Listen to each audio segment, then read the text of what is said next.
All right, moving on, Mr. Mayor and members of the City Council. The next item on the agenda is new business item 8A, authorization to purchase the Axon Officer Safety Plan 7 Plus for 129 body-worn cameras using the City of Tucson's cooperative agreement with Axon Enterprises, Inc. Award a contract to Axon Enterprises, Inc. for $1,776,660.61. Approve a supplemental budget request to expend forfeited assets funds. Increase the department's authorized positions by 1 property technician. And authorize the interim city manager to execute the cooperative agreement and all related documents. And we have tonight Chief Livingstone, Commander Roy Jones, and Sergeant Craig Dungan here for this presentation. Good evening, Mr. Mayor and members of the City Council. We are here tonight to seek your authorization to implement a body-worn camera program. Body-worn cameras have rapidly become standard police equipment in law enforcement agencies nationwide. In Ventura County, all but one of our partner agencies have deployed body-worn cameras for several years now, and yet Simi Valley, with the 3rd largest population in Ventura County, still sends its officers into the field without them. In its annual review of the police department holding facility in 2017 and 2018, the Ventura County Grand Jury recommended that the department adopt best practices by implementing a body-worn camera program. In 2016, after a successful 3-month pilot program, the department requested City Council authorization to accept DOJ grant funds that would cover the startup costs for the body-worn cameras.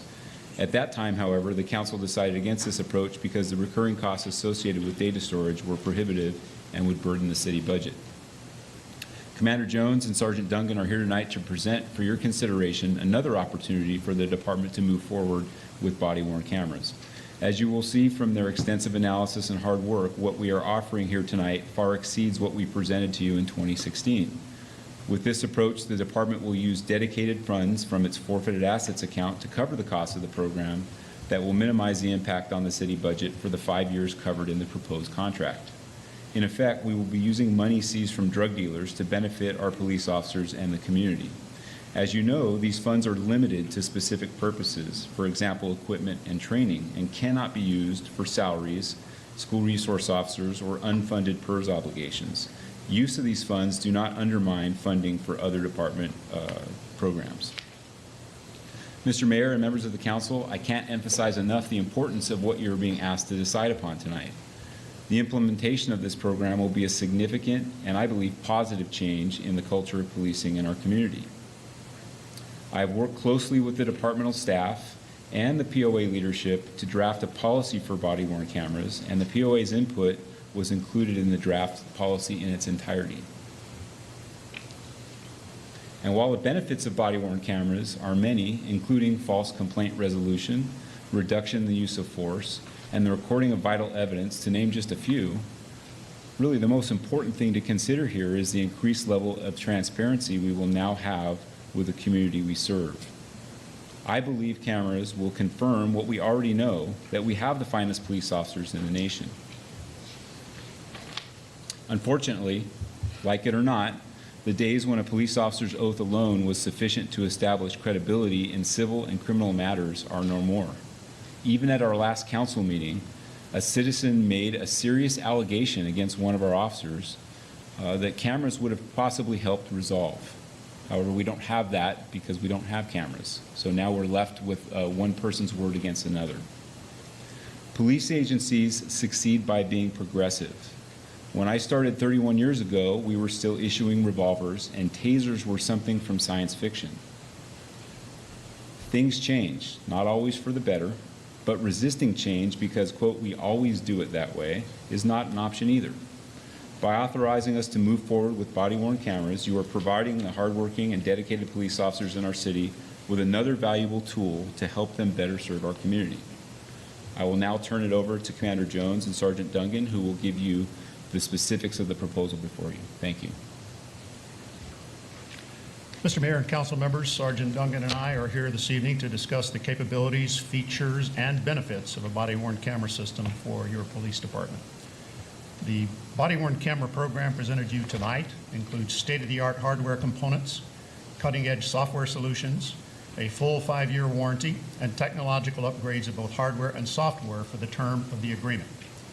Sergeant Dungan has prepared an overview of the Axon body-worn camera system and the Officer Safety Plan 7+ that are proposed for this purchase. At the conclusion of the presentation, we'll be available for any questions you might have. Hello, ladies and gentlemen. My name is Craig Dungan. I'm a police sergeant here for the Simi Valley Police Department. I've worked at this agency for 28 years. I'm also a citizen of this great community. I am in strong support of the body-worn camera program. Obviously, I'm here with the chief at his side and my commander. I've also had the opportunity to work as an internal affairs investigator during my tenure here. And during that time, I've investigated numerous complaints, many of which could have been resolved within minutes rather than days. What I'm speaking to is a soft savings of staff time with respect to one element of body-worn cameras. And I'm going to get into this in a minute. And please forgive me, you're going to see this PowerPoint and you're going to hear the words that you've already heard. The same words that the citizens have said, the same words that the chief has said, the same words that Commander Jones has said. So without wasting any more time, let's just get on with the PowerPoint. Okay, increased transparency, right? Greater public trust, enhanced legitimacy and public satisfaction, provide an accurate account for police-citizen interactions, growing public expectation that police have body-worn cameras. This right here is one of the main sentences, right? The public has this expectation. The grand jury has this expectation. The district attorney's office has this expectation. We're outside of their expectation right now. Body-worn camera video footage will be beneficial for our social media program. In the event of a major incident where large public scrutiny would come down on us, we can get in front of these events and tell our story before the press can. This is the tools that are now available for the police department and the public. This is the transparency. Improved evidence for arrest and prosecution. This goes without saying, I think. It's a video and audio. Video footage usually tells a more accurate story. Statements from victims, witnesses, and the accused can be evaluated with a greater dimension. Please stop and think about this sentence for a moment. Most communication that happens between humans is body language. There is an element that is missing when you're reading a report or hearing an audio tape. You get an advantage when you get to see the people that you are interviewing, how they respond, and in their body language. This is an element that is oftentimes, I think, overlooked. Improved documentation of evidence of gathering crime scene detail. The body-worn camera will be the eye as the officer enters the crime scene. Usually, crime scenes are disturbed by the officers, by emergency personnel, by the course of work of having to take care of emergencies as they happen in front of the officers. The camera will capture crime scene information right up front. This is something we don't have right now. This is something that the DA would like to have. Obviously, impaired driver investigations will have better detail. I've heard it said here tonight that citizens act differently with body-worn cameras. And that is true to a point. One of the studies that I've read is that most intoxicated persons generally don't change their behavior. So you get to see that show when it comes about on the body-worn camera. Adjustments in behavior, we can talk about that, right? When everyone knows the camera's on, behavior is usually adjusted accordingly, right? Potential improved officer behavior, potential improved citizen behavior, outside of what I just said, obviously. Better evidence for citizens' complaint, potential complaint reduction, better evidence for evaluation regarding use of force, potential use of force reduction. These are all things that a piece of technology that an officer carries can have an impact. Benefits for both the police and the citizen. There's obviously opportunities for debrief and police training. Every body-worn camera incident or police incident that is of significance will be evaluated where we, as police officers, have done good, and we have police officers can improve. This is one of the values of a body-worn camera. obviously expedited resolution of complaints and lawsuits. During my tenure as a internal affairs investigator, there was a complaint that came across my desk, a rather robust complaint involving multiple officers, and the nature of the complaint that I saw on its face would have entailed at least 2 weeks of investigative time on my part. I learned that one of the officers present at this event had a body-worn camera. I dialed it right up. I watched the video. I disposed the complaint in 30 minutes.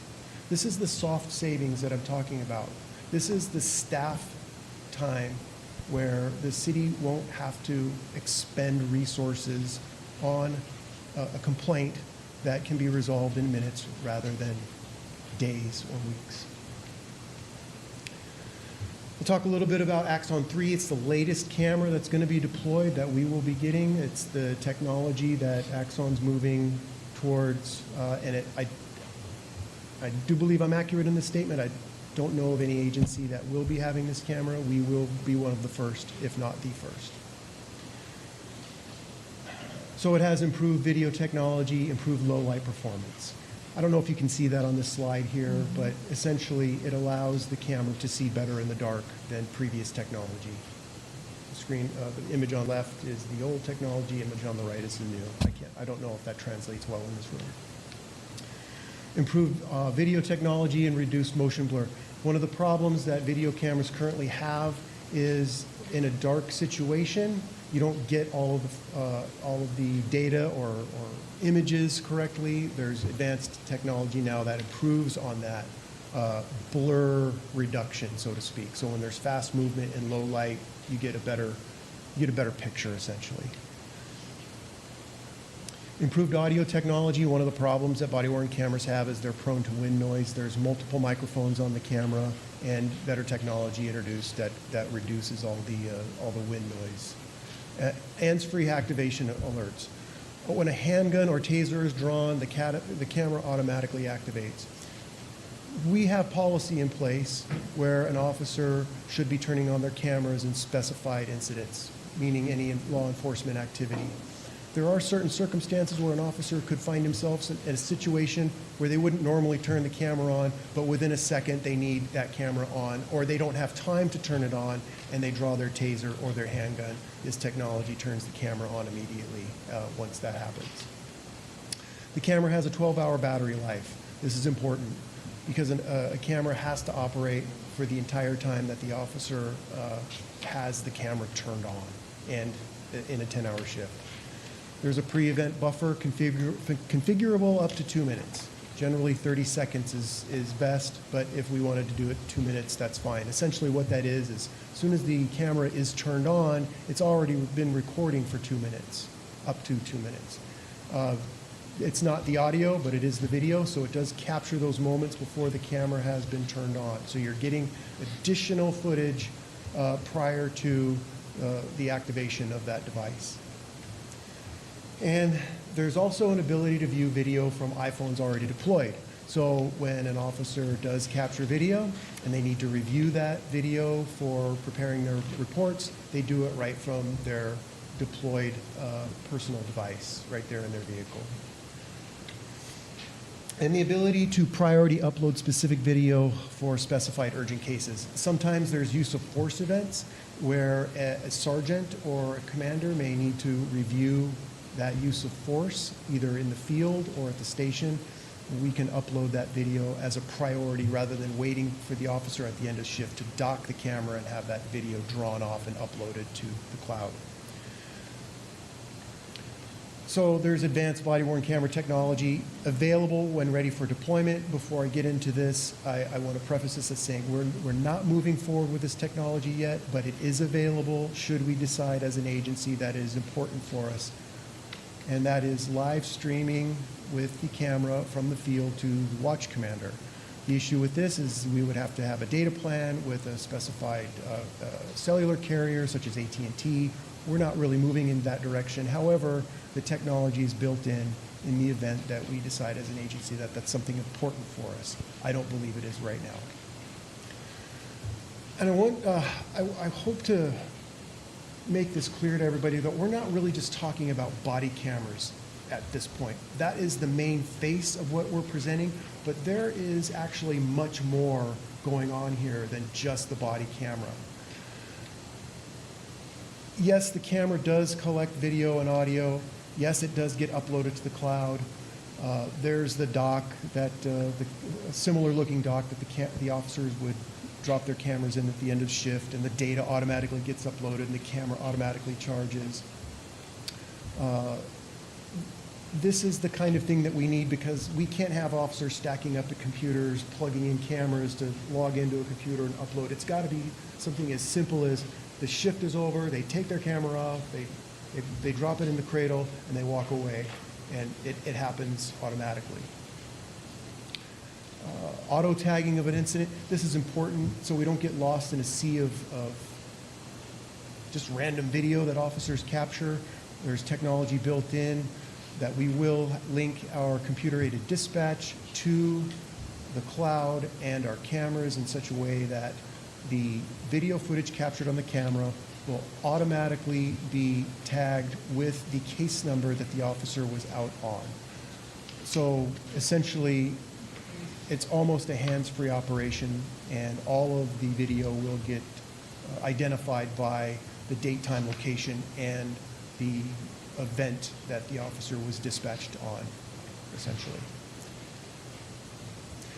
There's another element right now that we run into as a police department that Axon solves for us. This isn't just body camera footage. This is citizens that take their own video on their own phones. How do we get a hold of that video? Are they willing to share that with us?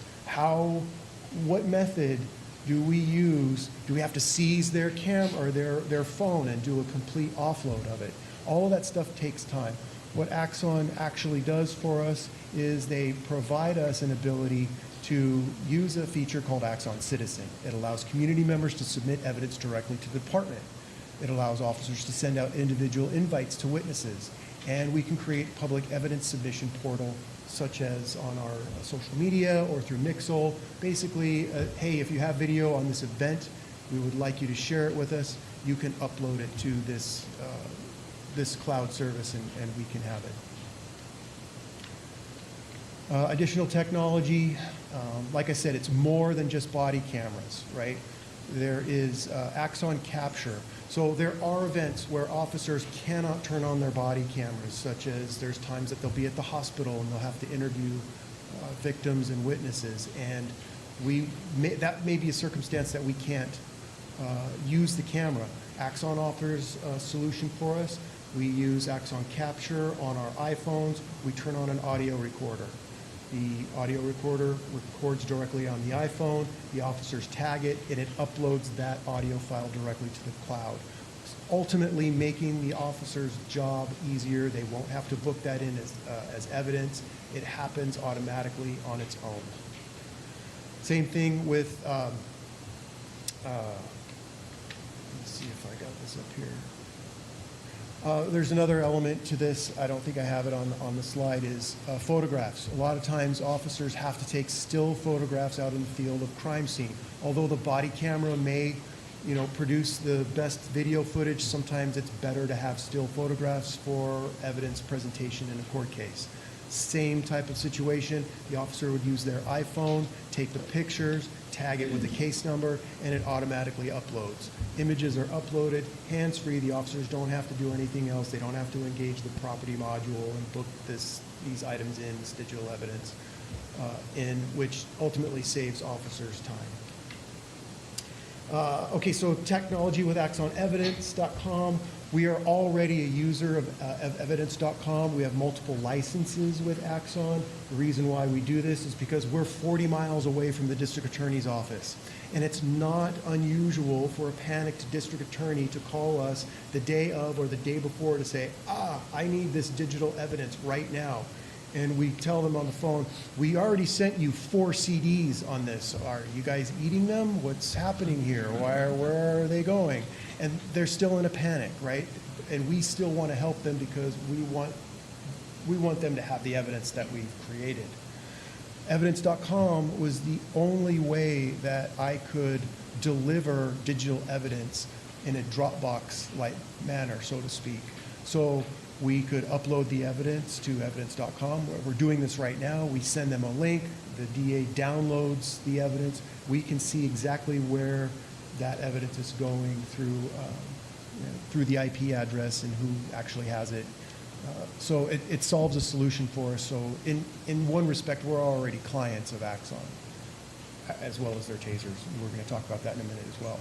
The district attorney already uses evidence.com because of the Ventura County Sheriff's Department, because of Oxnard Police Department, because of Ventura Police Department.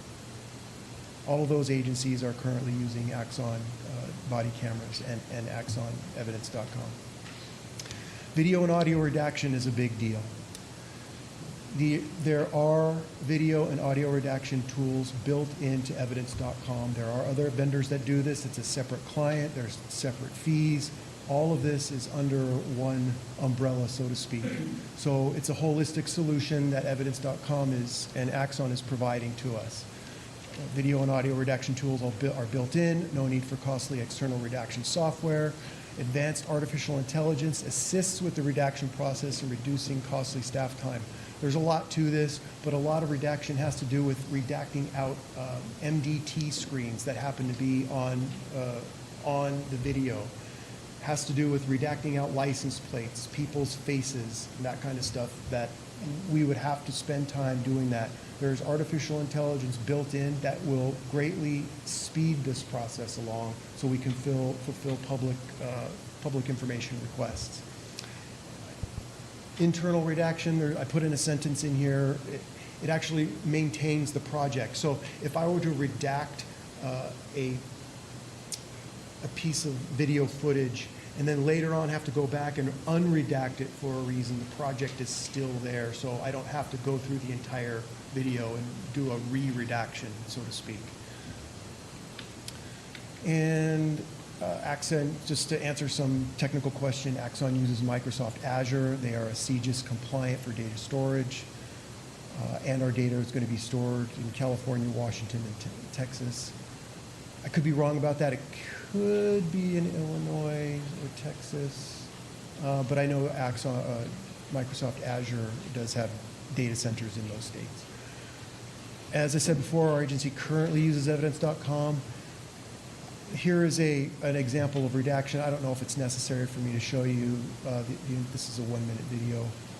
But you can kind of see the process for redaction is, you know, sometimes you get this square and you have to chase around this person's face, right?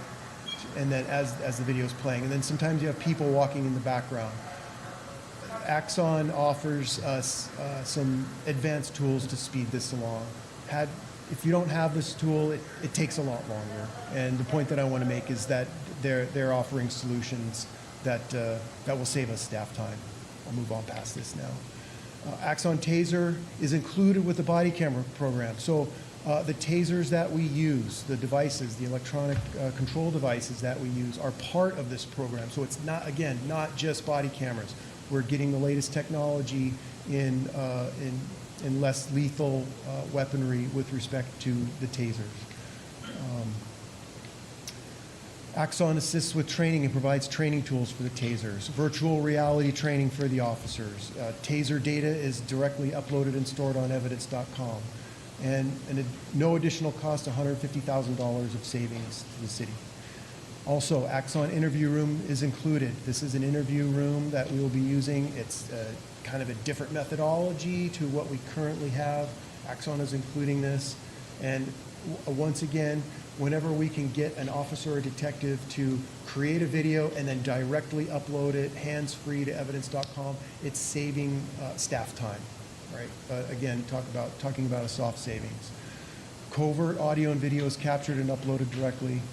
External control touch panel can start and stop recording. You walk into a room, you start the recording, you walk out and you can stop it. And there's also 24-hour retention in the event that the officer forgets to turn on the recorder, right? Because that might happen sometimes. The interview room solution is provided at zero upfront cost. And we're at the point for questions and answers. There may be some stuff that I have not covered that Commander Jones may want to address.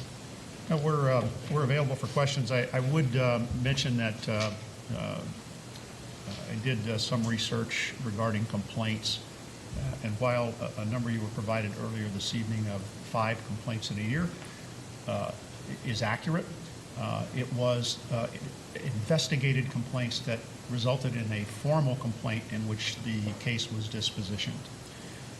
The reality is we're required by California DOJ to collect all complaints that come into our police department, telephonic or written. The person does not necessarily have to identify themselves, but we must identify the source of the complaint, the nature, and any contact information. We have to have that available as well. From 2016 to 2019, we received 66 such complaints. 22 of those were related to officer conduct. 7 of them were criminal allegations, which you'll be happy to know were all unfounded, and 37 were uncharacterized. But specifically for me, that number 37 is the most important, because that's the what we don't know about what we know.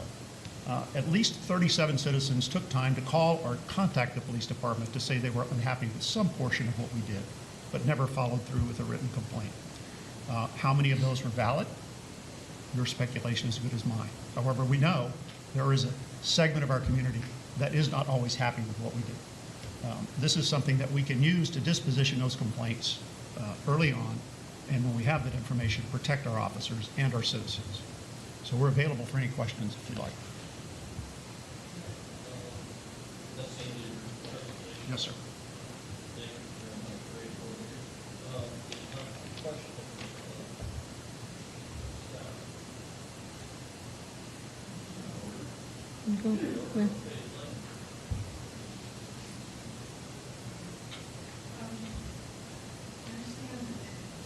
Mic on, apologies. As I read the report, I understand the cost is $1.7 million coming from forfeit asset funds. As I understand too, that money needs to be paid completely up front. So in other words, this month or when the contract is signed, and yet then in essence, we have the use of these resources and over 5 years. I guess because it is an ongoing program for 5 years, I'm just kind of curious why the funds or why the cost is not also spread out over the 5 years, why it is entirely in one lump sum. Well, that was a budgetary decision that was made in that the funds are available now in forfeited assets. Those funds cannot be used for any other purpose, as the chief previously stated. We have the amount of funds available to pay for it. So rather than stage it out the way that the contract was written, we were going to pay for that entire 5-year contract up front, and that way have a fixed cost going into 5 years. And how long, I understand we're picking back off of Tustin, Tucson, I'm sorry. Is it Tucson. Tucson, okay, I'm sorry, I misread that. And they signed their contract 2015, was it, their initial contract, 16? Yes, and then they also later signed a subsequent contract to change their equipment and upgrade. And it looked to me like there were multiple upgrades. There were Correct. 4 or 5 contracts. Yes.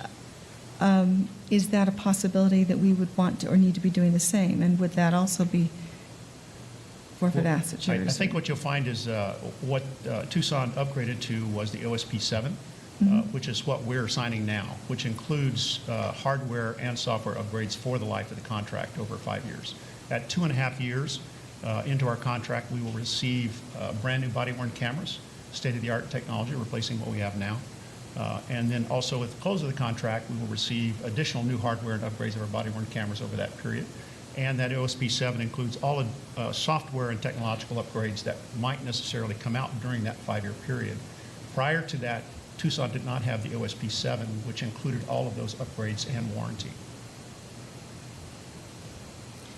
And at the end of 5 years, once we've received these upgrades, et cetera, what do you anticipate the ongoing cost to be? I mean, Well, how do we, I mean, realistically? Sure. Well, the program itself for OSP 7, there are lesser programs available. We're going into a 5-year period with a fixed cost not knowing exactly how much data we're actually going to have to store. One of the downfalls of many smaller departments in starting body-worn camera programs was that they went in with a limited number or amount of storage and went in as cheaply as possible. They found themselves overrunning their costs and data storage and therefore not able to afford their body-worn camera programs just because of the cost increasing. One of the things that we're trying to prevent from happening is going into this next 5 years with an unlimited data storage plan so that we don't run into that particular problem and have to come back here in year 2 and ask for more money for the program. This is all you're going to have to authorize, $1.7 million, 4 or 5 years out of forfeited assets, out of drug dealers' pockets, into our officers' hands. Anything else that happens during that 5 years, we're going to have that covered as part of our contract. I understand that, and I'm still not quite understanding the answer to my question. So at the end of 5 years, you still have the storage costs, et cetera. What does that look like, just so I... Well, there are lesser plans that are currently available, but I can't tell you exactly what the cost is going to be in 5 years. But I will tell you that in 5 years, we'll have a good idea of how much storage we're actually using. So we may be able to come back to the city and say, here's how much we really need. We don't need unlimited, and therefore ask for a lesser value plan. One of the plans, their plans go as if we were to go to their least expensive plan in 5 years, would be at today's dollars, not 5 years future dollars, but today's dollars, would be approximately $168,700 plus $30,000 a year for our TASER program, which we'd have to put back into the mix. That would mean just under $200,000 a year just for data storage and our TASER plan. Their next plan, based on today's dollars and today's quotes, would make that $230,000 plus that one would include our TASERs, and that's $230,000 a year for data storage and TASERs. Just the storage plan, I think we provided to you in a supplemental for today's dollars at OSP 7 is $199 per officer per month per year. Total cost of $308,000 in ongoing data storage at OSP 7, which would include our TASERs. Okay. And how long has Axon been around, just out of curiosity? We know that they're going to be around for 5 more years? Yeah, so they started off as just being a TASER provider. Okay. And then they started including little cameras on their TASER, so they had to come up with a solution. So this is probably like back in the 90s. And they've morphed into a company that does TASER and body-worn camera because they, like any business, they saw a need and wanted to capitalize on that need. And so their company, from what I understand, grew from there. This is what they do. So, for example, they're not one of these companies that sprang up in 2012 and 2013 and then ultimately got bought out by a bigger company. This is what Axon does. This is their game. As a matter of fact, in all of the research that Commander Jones and I have done, everything that we have seen in the world of body cameras, it almost seems like TASER has a holistic approach, and every other body camera solution is trying to catch up to TASER or Axon. Excuse me, they changed their name. So, Have you actually used these cameras yourself? I mean, we have, yes. Have we demoed, or have we?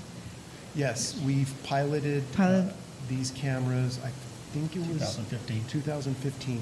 Yes, Okay. and as a matter of fact, it was during that pilot program that a few complaints came in that we were able to resolve because it just so happened the officers weren't wearing those cameras.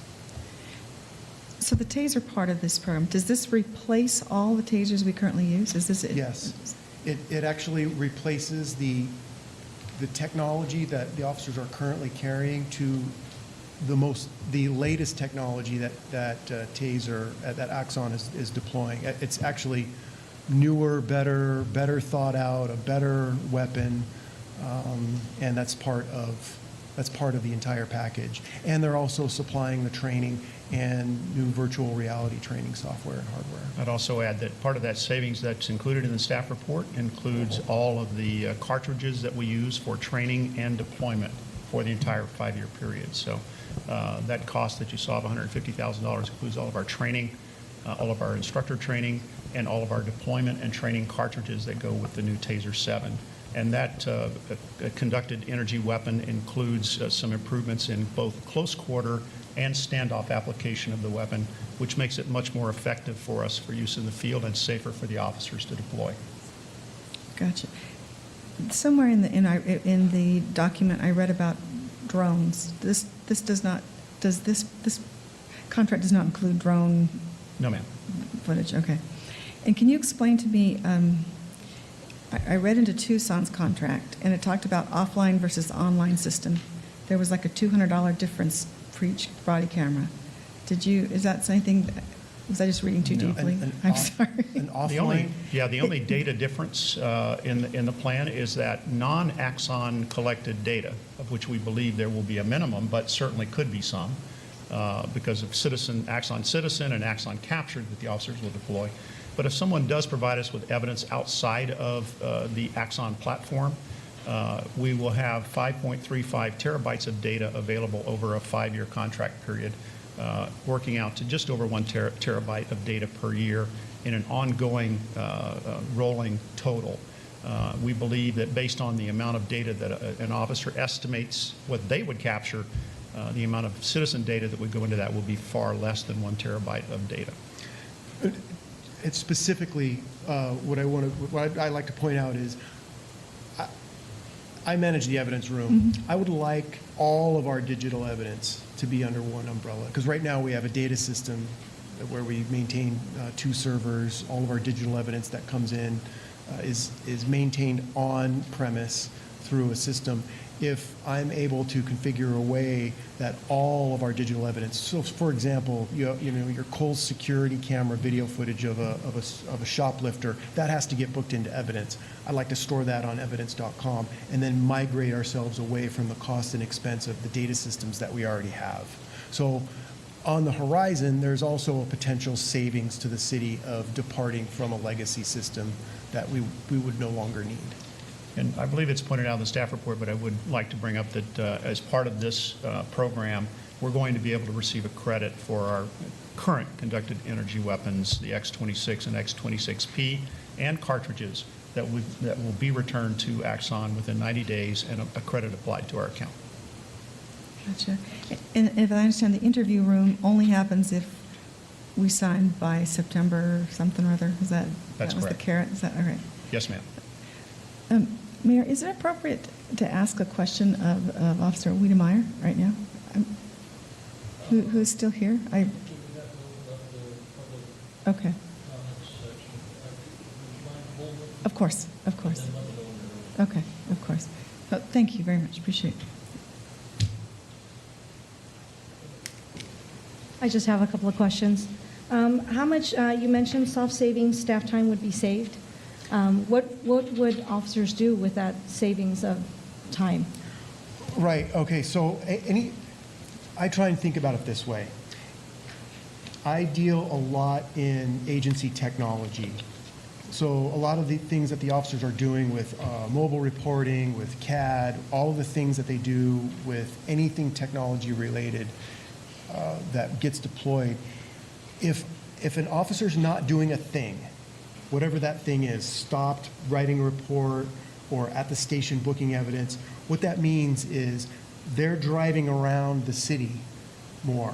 So yes, I call it a soft savings, but the advantage is that the visibility of the officer patrolling on the street where citizens can see them, where the officer can make contacts, pull people over for traffic stops, or make arrests, do whatever officers do, rather than sitting somewhere having to write a report or book evidence. And to me, it doesn't matter. Like, if I can shave off a minute of time here or there on every officer, on every employee in the city, if I can shave off minutes of time, that equals big money eventually in what I call soft savings, because we can redeploy that effort somewhere else. So even though it may seem like minuscule, like, oh, I'm just saving a minute here or there, it actually adds up in the big picture. Would that help lead us toward the community policing model? Well, I don't know. Because you mentioned arrests and patrols, but there's the positive aspects of policing as well. Yes. Like interacting with the community and, hey, stopping by an event. And I mean, I love seeing the videos of police officers, playing basketball with the neighborhood kids and stuff like that. I think that's really cool to interact that way, because then you build those relationships with the kids, with the community, with the families. So would that soft savings of time enable officers to do that as well? Absolutely. If the officers aren't committed to doing a thing, like I said, booking evidence or writing reports, if I can speed their process along, that gives them more time to do whatever. And if that is community-related stuff, then so be it. Thank you. My other question is, as every time I drive by the mall, I see the Simi Valley PD recruiting now. We're always looking for access to the latest and greatest technology, especially things that make our lives and our jobs easier. So would having this technology, because it seems like it is cutting edge, would this potentially help us recruit more police officers? Would it make us more desirable a place to seek employment and get a better pool of employees for the Simi Valley Police Department? I don't have a really good answer for that. It could. What I can say is the expectation is there. Not only is it there from the citizens, but it's almost there for the officers. When we get new officers coming in, there's almost an expectation that we would have this. We don't. It's a little unusual, but like I said, the expectation is there. And in certain events, we could be using this body camera footage as an outreach tool. There's probably going to be certain footage that would be great to put to the public on our social media. I can't think of it off the top of my head right now, but it doesn't have to always be negative stuff. We don't have to get in front of a bad event, so to speak, to put that video out there. There could be something really great that an officer captures that we can put out there that is really positive for the community as well. And I'd piggyback on that in saying that I'm sure we've all seen newscasts recently. I have as recent as last week in which, officer's body camera catches someone saving a baby or rescuing someone from a car. Those are the kind of things that I know the chief is really committed to increasing our public outreach through our public relations unit, our bureau, and this is the kind of thing that could be very valuable in showing what our officers are doing. We're doing good work. Let's show the community that good work that we're doing. So this could elevate our police department to a higher level in the community and in the region? We certainly believe so. Yes, ma'am. Thank you.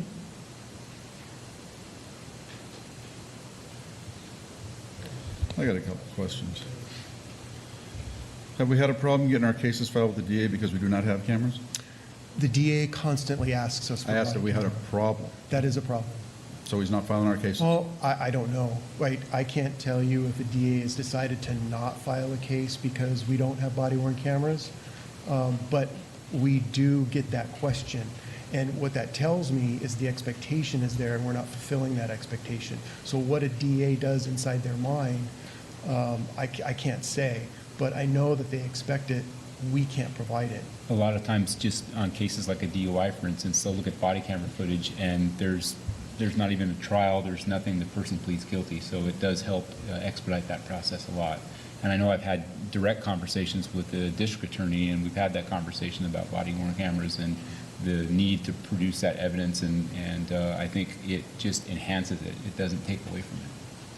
All right, and you said something about complaints, so you've never been able to dispo a complaint with the voice recordings that we issue our officers? Oh, I never said that, no. No, but you said this would be, I'm asking, have you ever disposed a complaint? I'm sorry, maybe I read that wrong. Have you ever disposed a complaint on a voice recording alone? No, actually, the complaints that I've had, that I've investigated, I think there was only 2 recordings, and part of the issue is the policy doesn't mandate voice recordings. So So the voice recordings aren't helpful? When you have them, they are helpful, and there's been times where I know I have disposed some on voice recordings, but again, as Sergeant Duncan is saying, we don't mandate them to run the recordings on voice recorders, so it's hit and miss. So you do get lucky sometimes with it, other times you don't. There was a mention in there, so I didn't see it in the staff report, maybe I missed it, something about 24-hour retention. What's the 24-hour retention of what? That's the interview room video is 24-hour retention, so that if the officer forgets to activate the keypad prior to the interview room, we can go back 24 hours and pull that video. Okay. That's all the questions I have. My turn. Thank you very much. It was a very nice presentation, actually answered some of my questions I had ahead of time. And I also want to compliment our PD. Those stats are actually pretty good for our police department. Just goes to show you our community does support our PD. And I wish I didn't get any compliment or any complaints at all, but these are really good stats. So I'm very impressed by that. So my first question is HIPAA laws. You mentioned the hospital. Having a son-in-law who's a firefighter paramedic, the same laws would apply out in the field, wouldn't they, somehow? So how do we work around that? They would apply. As a matter of fact, it's built into our policy where even though enforcement action, it says the officers will turn it on, there are certain circumstances where an officer will be able to turn the camera off under those conditions. I can't really speak to every single possibility because there's just so many numerous potential areas where an officer might have to turn the camera off because of something like that. I know you mentioned HIPAA. A lot of times officers will rush into a scene and there's people that are injured everywhere or a couple of people that are injured, and technically that injury does fall under HIPAA. That's where redaction comes in, right? The person's identity could be potentially redacted out. If it's a case where the person's actually a victim, redaction may not apply because that's going to go to court as part of a case in chief.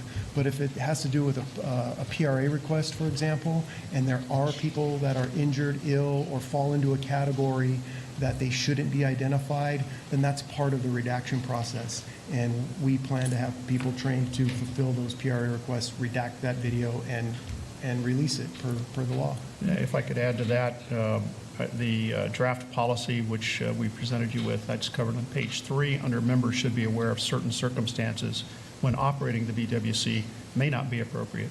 And that includes hospital emergency room and any area where the mental or physical health of a person could be discussed. No, I did read that. Right. I was just wondering how we were going to handle it.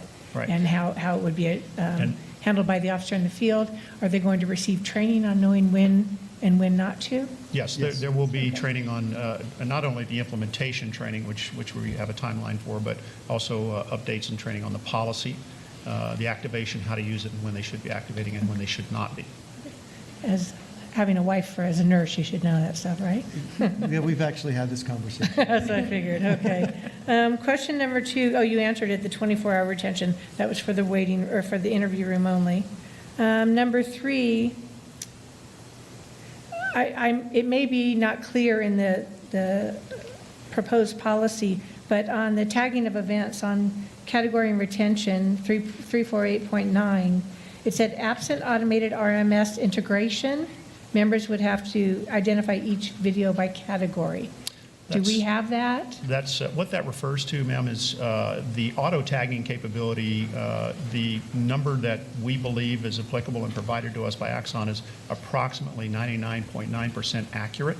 That's in case there is no auto tagging function. For some reason, the auto tagging function and CAD or RMS don't communicate. The officer would then go in and tag the video, and there will be specific training on how to do that. It can be done from the officer's cell phone in the field. It can be done back at a workstation at the department. But that's just marrying up the metadata of the incident number with the incident itself if it's not auto-tagged. Okay, yeah, because you had mentioned that, so I Right. wasn't sure how it's going to work. Then I have questions on forfeited assets usage. I asked for the policy, so it's from the Department of Justice, and it gives us an explanation of what it's allowed for. So we can actually use these funds for a lot more than just the cameras. For example, recruitment and advertisement, training, canine training, NARCs, those are things the Police Foundation is currently paying for when you come to us. But yet we could use these forfeited assets for that also. Uniforms, animals and related expenses, travel and per diem can also be covered by this, as well as drug awareness programs. I know we don't do DARE anymore, but maybe something along those lines. You made a comment earlier that we can only use these funds for these cameras, and that I wanted to correct that. Well, we do use the funds, and we have for a lot of variety of things, but in terms of salaries and things like that, we Correct. can't. But, training, per diem for certain things, the drug awareness training, or like the California Narcotics Officers Association has an annual conference, we can pay for that with it.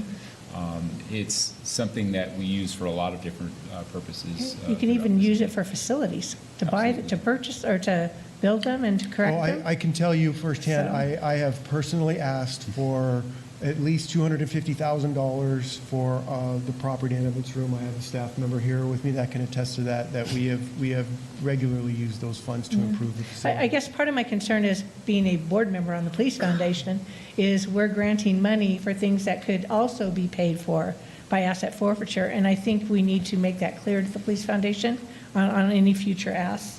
And I did read that currently we have 2.774200 in the forfeited assets, but by using this 1.7, in addition with all the other things budgeted, we're going to go down to 328,000. Yes.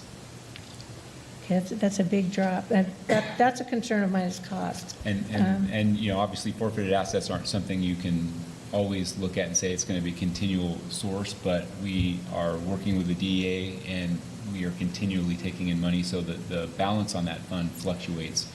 In fact, probably for the last 3 years, we haven't really expended on large ticket items with it, just for the purpose of building up the fund in terms of what we're taking in. So we're cautious with that because the equitable sharing laws have changed, and so, you know, obviously that's a great point, but it's something that we're paying attention to and well aware of. So. Okay. Do you know off the top of your head how long it took us to build that to 2.7? Off the top of my head, I don't know. I just know we haven't done large expenditures probably in the last 2 to 3 years. So I think the last big expenditure of forfeited assets, significant, was when we bought the Bearcat, which I think was, I can't even remember the year now. It was like probably 2012. So this is quite a few years to build up. Well, You know the answer? Okay. Well, I can tell you, because I did the project, the shooting range and training facility, Right. we spent almost $350,000 in forfeited asset to outfit many parts of that facility. We also are spending almost $300,000 on the security system at the police station Oh, yeah, I out saw of that. forfeited assets. But it might have taken us 15 years to get this money. I guess I'm trying to get an Right. idea of how long it took us to get up to this. It's pretty hard to track that because it ebbs and flows. So at certain points, we get, and it has to go through a process, but we get more at certain points than we do at others. So it ebbs and flows, and the expenditures come in, but there's not like a necessarily a point in time where we build up a certain amount. I just know that we're really cautious in large capital expenditures of it for that reason. And I believe it was about 2 years ago now where the DOJ came along and there was a crisis at the federal level in terms of what was, you know, how that was working. And so they've changed it a lot. And it's now the funds have to come from an actual criminal case, whereas before there was a lot of practices that were going on nationwide where they were seizing things and then there was no right of appeal. So there was a temporary stall and a hold in what the payments were coming, so it's really hard to actually track how long it took us to get to that point. I know we've been higher at certain points than we are now. We've been lower at certain points, but it's just a continual fluctuation. Okay.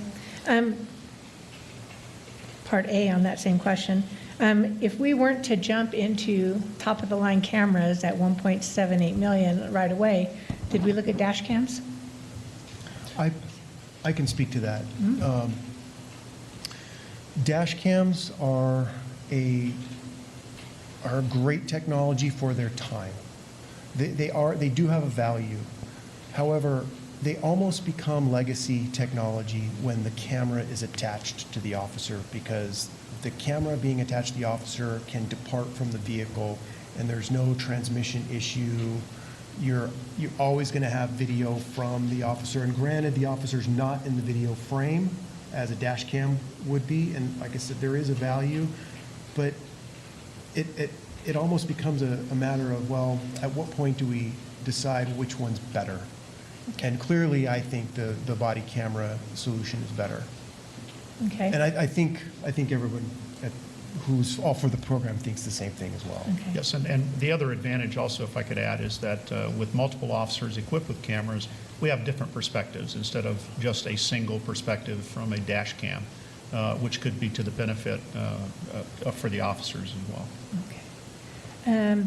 The next question is on the contract. It was kind of convoluted because of all the additions to it. Trust me, I was going back and forth trying to figure out what I was reading and what this number was versus that number. But I think Councilmember Litster already covered it, that we're kind of in a rush to approve this if we want that $24,000 interview room. But yet the quote's good through January of 2020, I believe. So it's not quite a rush for the actual quote. I kind of was concerned about some of the contracted items. It wasn't really clear to me, but I'm not a police officer. I did have one comment on the contract itself, though, is the shipping liability. The minute Axon provides or delivers the product to the shipper, it becomes our liability if it's lost or stolen. I thought that was kind of odd. That's not normal. Usually, it's pretty much once you receive it, it becomes yours, but they have that in that contract. It was something I didn't quite like. I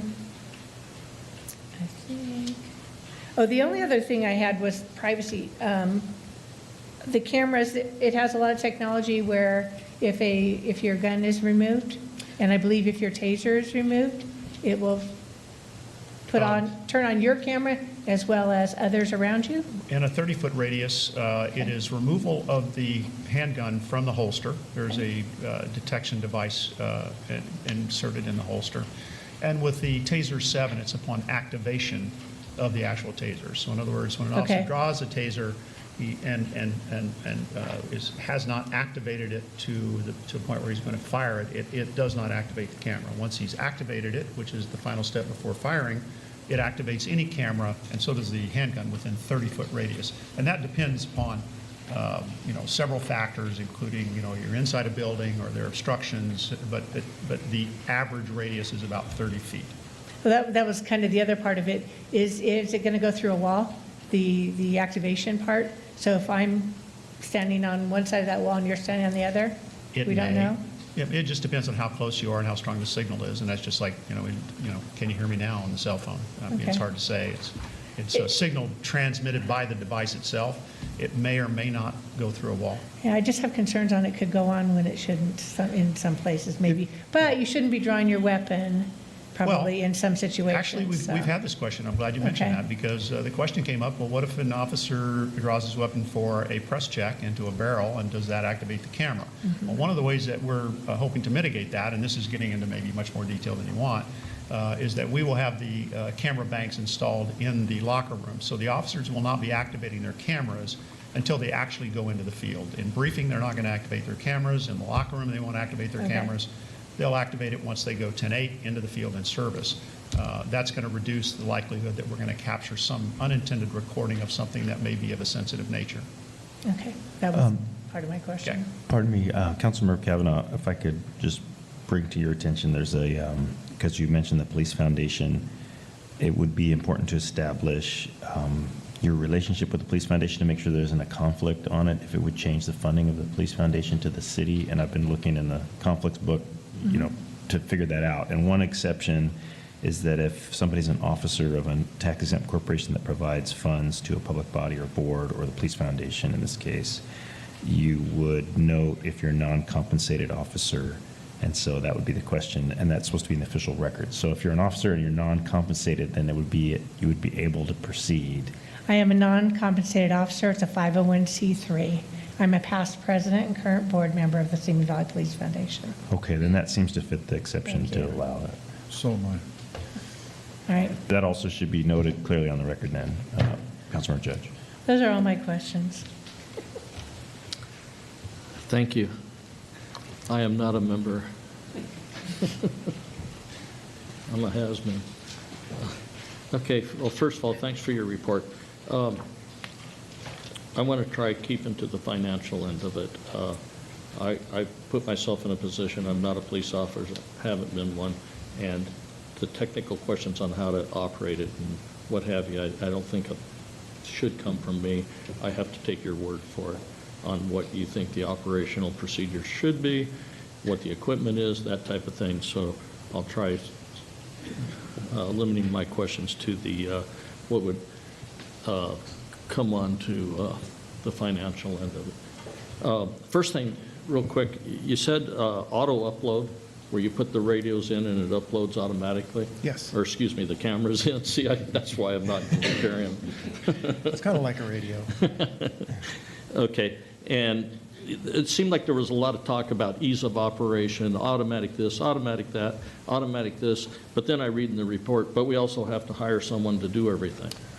That throws me, that's an expense, that's an additional staffing, and seems as though we just let 3 positions from the police department go. And have we only been looking at this for that short of a time that we didn't realize that? Can you give me some background on that? And I'm going to throw one question in there with you. Part of that is, it looks like it's going to be a civilian position, and then you're talking about this incredibly sensitive evidence material, but you're going to have a civilian handling it all. Yes, okay, so I can speak to that. I manage the evidence room. I've managed the evidence room since 2012. And one thing I noticed right away when I got in there is we were already deficient in staffing of the evidence room. We have 2 people in there. Now, the evidence room is not what you may think it is. It is actually highly, highly technical. You have to know enterprise software systems in order to track, manage, and keep accurate records for continuity of evidence, where your evidence is, how to do an inventory, send stuff to the lab. The lab is very particular. The lab has its own enterprise software that you have to know. So it's not just a matter of writing things down on a clipboard anymore. It's actually a highly technical job. Fortunately, our city has 2 of the best employees in there, I think. One of them's here. Thank you for being here, John. Don't retire. I can't speak highly enough. The reason why we're getting away with what we're getting away with is because we have really great employees. We're deficient. Evidence rooms have to operate on a situation where you take in inventory a part of the day, and then the rest of the day you look at about getting rid of stuff. All right, well, unfortunately, because of the way we're staffed, we're on this small incline. So over the years, our inventory is getting greater and greater and greater. We need that 3rd person just to deal with that. So that's beside the body camera part. What we hope to do is get an additional staff which will handle that. And I look at staff not as persons, I look at staff hours. So the skill set to deal with all of the body cameras is going to be spread amongst 4 people rather than 1 person. It's just the additional staff hours that we have with that person, because that person will be able to deal with body camera footage, redaction, transportation, submission, whatever else, categorization, all the other stuff that goes along with it. But there'll also be a property technician that can assist in the day-to-day function of the entire mission. Because if you think about it, all of this digital evidence is evidence. That's why I think it belongs in the evidence room. Now, other police departments have structured their business in a different way. They've hired people that just do body camera stuff. I don't really like that philosophy, because if something happens to that person, the agency becomes paralyzed when it has to deal with body camera stuff. I don't like to have knowledge locked up in just a few people. I need experts spread across the board so people can take vacations and can get sick and, can take a day off here or there, or not have to close the evidence room to do other tasks. So that's one of the reasons why it's necessary. And it's not unusual. You won't find it unusual for police departments that bring on a body camera program that actually do bring on an additional staff person. That is not unusual, except our philosophy is going to run a little bit different.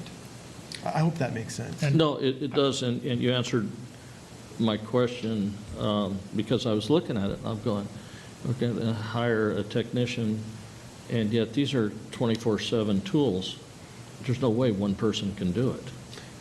Right. And I don't think, and I'm hoping I read this correctly, I don't think that articulated that in the report, the staff report, just said you're going to hire someone to do that job, and I go, well, that means 4 people. That was my thought, the way it was written. And I did some research on it. Ventura Police Department has that model of a single body camera manager, and that person's actually embedded. The way their business model works is they embedded that person in the detective bureau. For whatever reason that works. I think it's a little risky, but it works for them. I just see the deployment of resources kind of in a So different way. it'll be shared amongst It'll be a your shared evidence task. technicians. Okay, Yes. that makes sense. Okay, you mentioned iPhones. Yes. And you're talking about the technology that allows the officers to bring everything down on their iPhones. The officers, does the city currently buy them iPhones? The city, I don't think they buy, I think we have a leasing program, and they're deployed to the officers in the field, yes. Correct.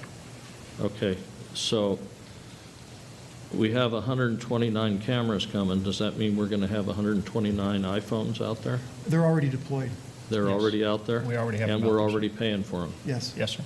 Okay. Okay.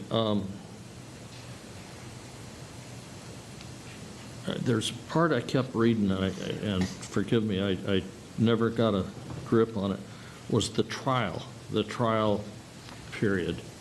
Has that already taken place? We did have a pilot program in 2015. I believe we've had those, during that time, I believe we had those cameras for about 6 months. Uh-huh. They were Axon cameras. We also piloted or tried a few other body camera companies' models, and this was in 2013 and 2014. Okay. This was before we came to you for the grant for the startup costs. The last time in 2016, we had done that pilot program up to that point. So Okay, so that's what that's all about, National Field Trial Agreement. Okay, so that throws, I'm going to complain to the city manager in a sense. You get, whenever this came out last Wednesday, and it's 125 pages.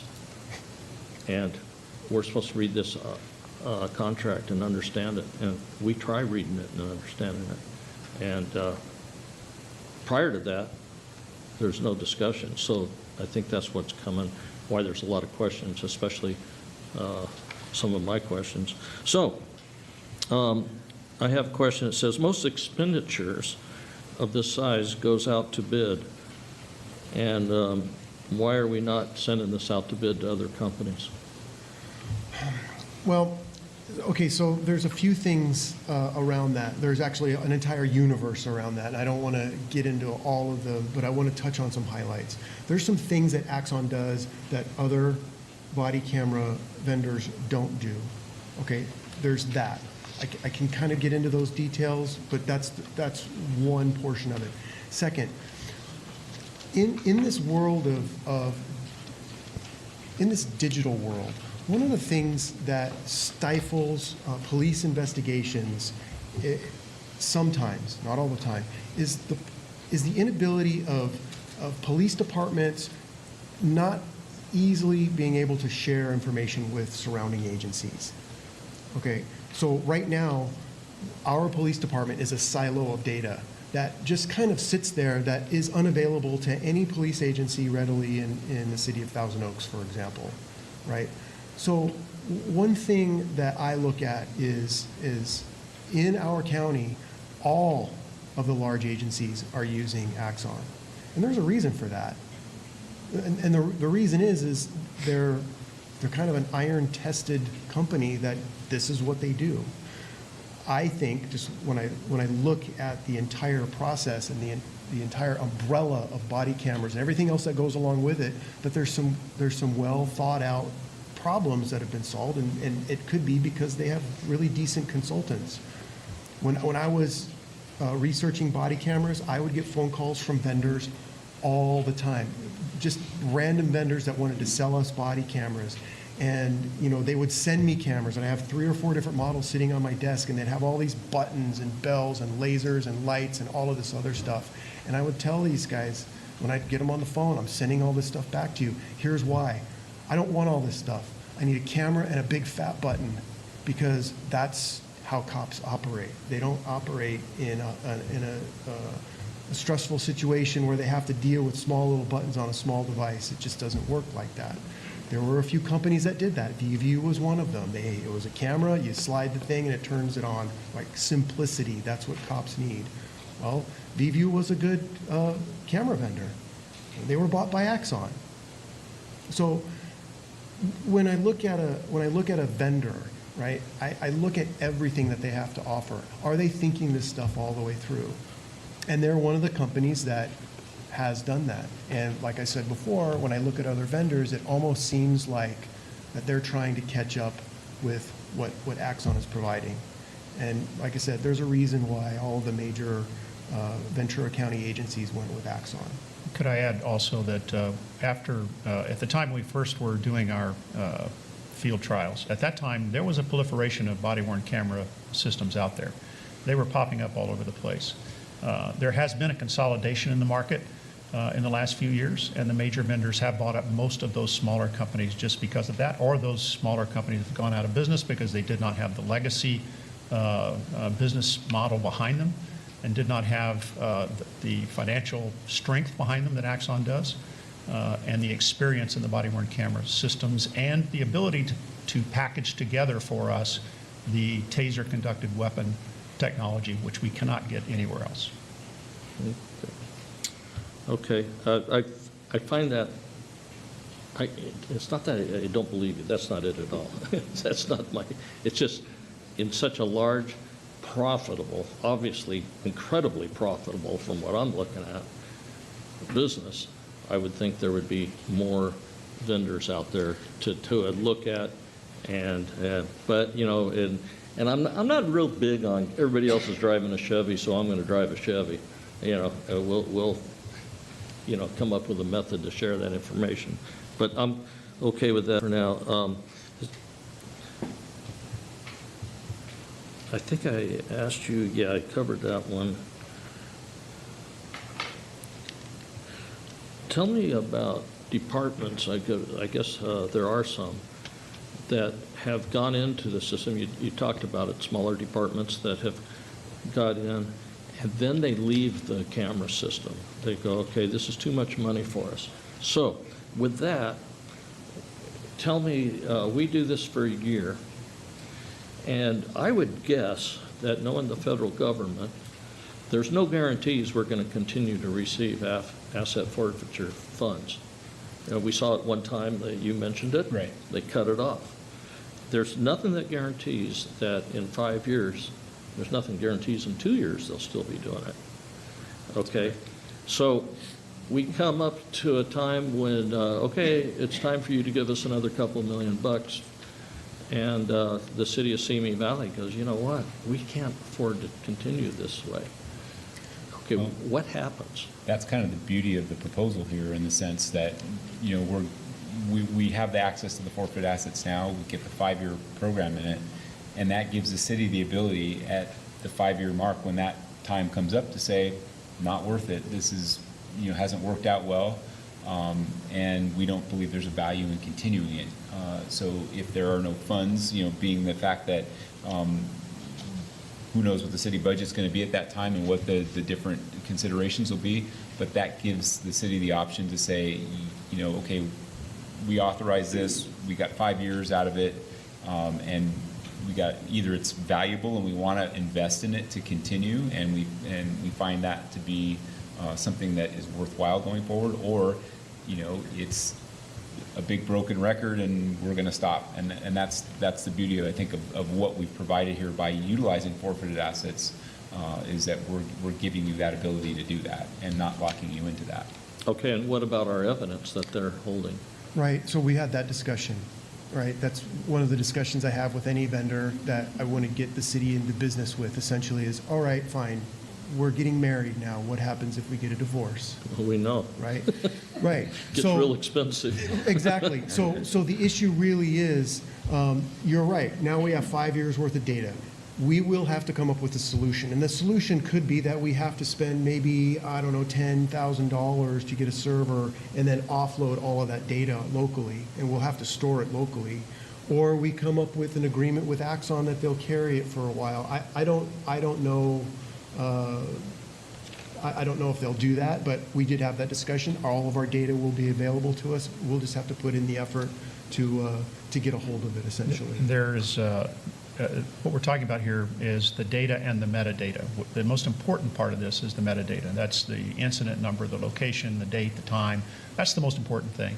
That metadata is our property, now and going into the future, and there's no additional charge to access that data and download it to any server anywhere that we want if we divorce Axon in the future. Okay, so there would be a nominal fee to divorce and take our evidence and put it into a different location. Right. sir. And that is in the contract? Yes, That's written? yes, sir. Okay. Excuse me while I look, I'm trying not to double up on you. I know some of these were answered. I have here, what departments have dropped and why? Are In the you, research that I've done, right, and I've actually talked with a representative from Axon about this. So I've read newspaper articles and I've read some research articles with respect to the way police departments implemented body camera programs, the timeliness that they did it, at the time that they did it, what the technology was like at the time. All of those things are factors, right? And what we found is, by and large, it's the smaller departments that have backed away from their body-worn camera programs because of the data storage cost. Okay, so they got into something. I don't know all of the details of implementations. I've seen poor implementations of data before, of projects before. So if you don't think ahead of time of what these things are, you can get yourself into a situation. Small agencies may have done this. They realize that their data storage expenditures are more than their budgets can handle, and they've had to depart from the program. What we're bringing to you here is a full solution. It's an all-you-can-eat solution. There is no data limitation. So that's really not going to be an issue. We're coming at you with the full $1.75 million, knowing that we won't need to come to you for any more money. for 5 years? For 5 years. And I want to point something out, and this is something to consider when you think about this, all right? 5 years in technology is like a lifetime. I can't tell you what will be around in 5 years, what costs will be in 5 years. It's almost like a completely different universe that can't be really predicted really well. So there's going to be some other technology 5 years from now that will maybe exceed what we're looking at today. It could be that data storage costs come down because there's a proliferation of data centers springing up all over the country. It could be any number of things. And I hope that the council recognizes that we can spend this money right now, get this program. Not only will it be a boon to the city, it'll be a really positive thing that the community will see, that we're using a criminal organization money to fund a program that the citizens already want. And every police department that I've actually went to, at least here locally, the police officers love the cameras. They won't go in service without them. And it's not just because their policy says so. They want them because it's actually saved them. It's a tool that they appreciate. So I know there's differing opinions about that here. I appreciate and understand that. But by and large, this is a tool that officers generally like. Well, please understand that I'm, again, not trying to figure out how to do your job. I'm trying to figure out how to pay for it. No, I understand, sir. And one of the things I'd say, Mr. Mayor, for consideration is that, as Craig said, do we want to spend the money now and, as we move forward over the next 5 years, have updates in technology which are included in this program, so that in 5 years, if the state of California mandates all communities, police departments to have body-worn cameras, which is not out of the realm of reality, we're not going to now be trying to catch up 5 years from now with the technology that's available to us today, and increasing and improving over the next 5 years. Okay, moving on. I'm trying to go as quick as I can. On page 42 of staff report.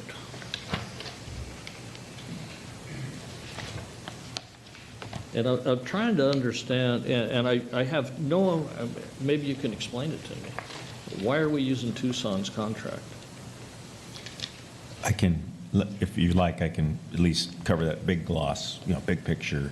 So it was raised earlier, I think, by you, Mr. Mayor, like how is it that we do piggybacks? It's an option, and to do a piggyback, it has to be another agency's contract, And so your contract has to be in reference to that contract. So since they're choosing to piggyback in this case, and that's ultimately the council's decision, if you go that way, then you've got to have the underlying original contract from that underlying agency, which I believe in this case was through a competitive process, if I'm not mistaken, which is Correct. one of the factors that we look towards in using the piggybacks, that there was some agency that had it, and then and what they agreed to here is to place our so-called city wrapper contract on top with having that as an exhibit. So that's the long explanation. So I could add, Mr. Mayor, what we looked at in that Tucson contract is, did that contract meet the requirements of the body-worn camera program that we wanted to implement here in the city? And in fact, it did. It met every requirement that we looked for in an RFP that we developed back in 2016. So the reality was, by potentially using the Tucson wrapper contract, is that we reduce the amount of staff time that would require us to go out and RFP, collect bids, and then finally decide that our sole vendor might in fact be Axon to start with, which is the decision that we came to. Okay, so it's a method of plagiarization. Legal. Yes, sir. Plagiarizing. Not, in my world, that's not impressive. It's like, we're a big city, we do contracts all the time, but so be it. But on page 42, if you could explain to me, I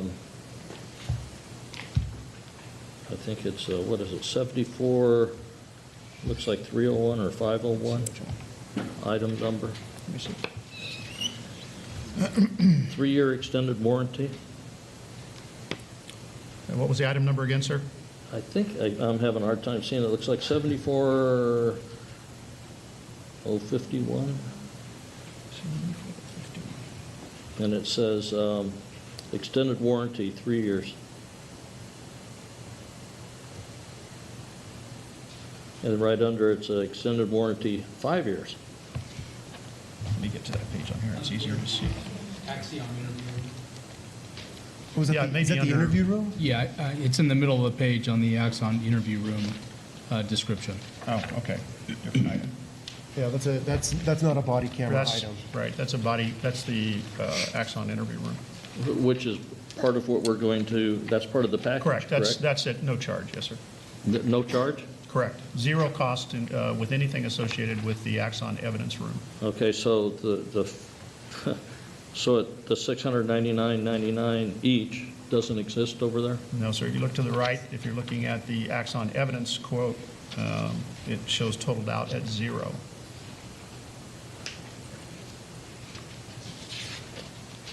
Okay. So I guess that's what we call fluff in a contract, huh? It is. It's called incentive, sir. Yeah, yeah. But I call it confusion when you're trying to get a vote, you know? It's like, just put down the facts, ma'am, only the facts. I think there was a famous police show that used to say that. Right, I certainly Yeah, don't give us control the their facts, business only the practices. facts. Yeah, I certainly don't control their business practices, and I have my own questions about the contract as we went through it to clarify certain items, so I'm not surprised you had those kind of questions. Okay, another question I have is, I think it's probably more to the city manager. This never went to the, it's a high-cost item, very high-cost item in my opinion. And did it go to the Budget Advisory Committee? It did not. I mean, we have never taken any purchase items to the Budget Advisory Committee. Okay, so wouldn't a couple $1 million have an effect on our budget? Sure. I mean, I understand this is asset forfeiture this time, right. but we're buying into a ongoing commitment. We are, but my understanding is that is not wasn't really the purpose of the Budget Advisory Committee to be set up, to review acquisition, equipment purchases, or things like that.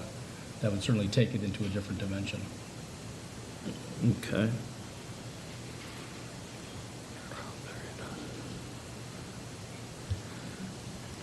I think for right now, and I'll be the first to admit, I'll read it some more, but again, 125 pages to absorb, and the amount of time that we had in a contract is not very much time. And we didn't get much information. And so that's my difficulty. Like I told you, if you guys say you need it, you need it. I'm good there.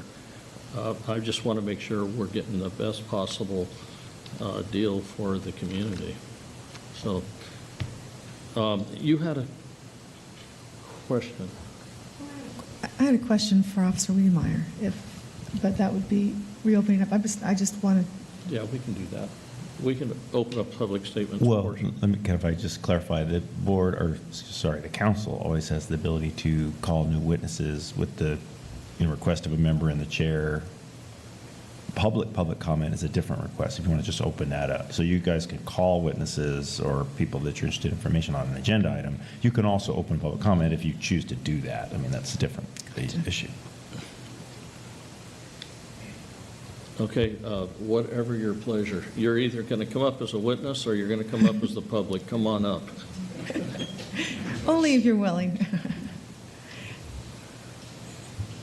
My question, just because you spoke in public comment in opposition or with concerns about the camera, and I know that we've had conversations in the past, and I thought at the time that the police... About the budget. About the budget, but I thought at the time about body cameras. I thought that at the time the police rank and file were generally neutral as far as... The actual number of officers of the 115 that are represented by the POA of for and against, I don't have that number. I never ran a poll or That's my question. Did you run a poll of any kind? No, I kind? did not. It's been more through conversation. Consistently is the expenditure of the body-worn camera program. That's what it comes down to. So you don't have a sense of what, it's just a concern about...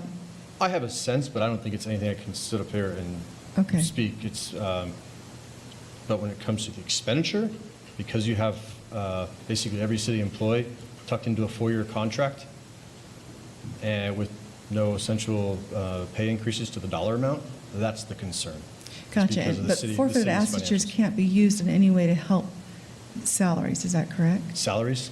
I right. don't think so. I've never read the DOJ format for forfeit assets, but I do not think they can be used for salaries, because that's a reoccurring cost. Right. Okay, so I just want to pick that, and I guess I was just concerned whether there was some type of a polling, but, okay, I No, understand. I know, I didn't. Okay, thank you, I poll. appreciate, that's what I wanted to Yeah. understand. We understand the concept of cameras. Sure, It's the expenditure of them. gotcha, okay, thank you. Anyway, am I free to go, Mayor? Yes, thank you. Sorry to make you come to the front of the room.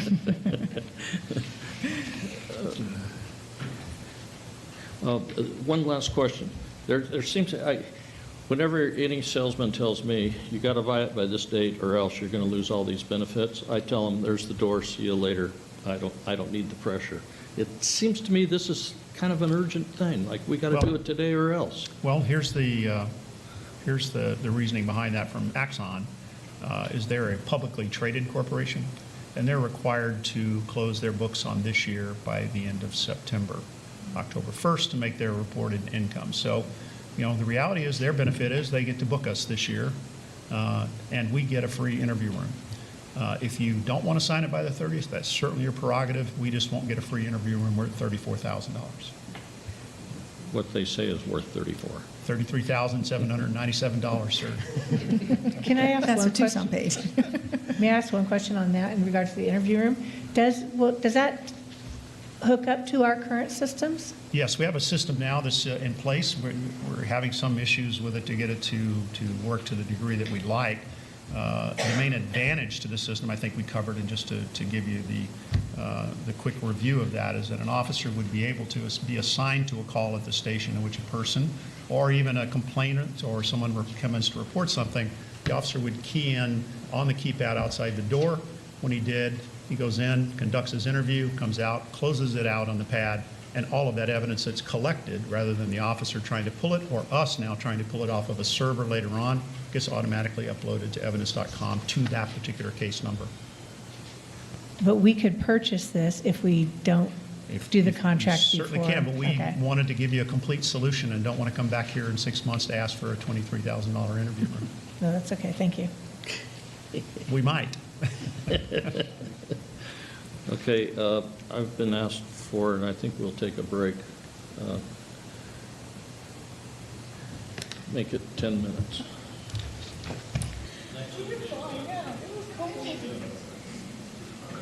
Oh, we're not allowed to say cold. Brisk and refreshing. That's what he's saying, Scotty.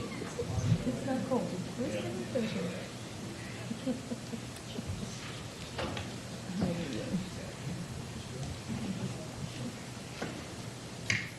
You know, my phone is stretching. We're looking for our attorney.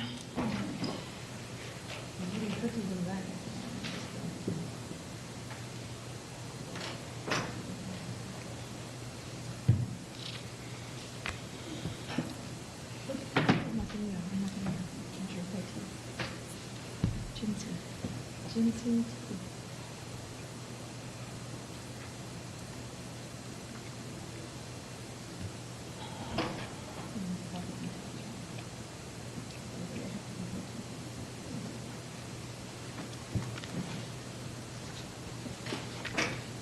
Okay, meeting's back to order. And we must be on.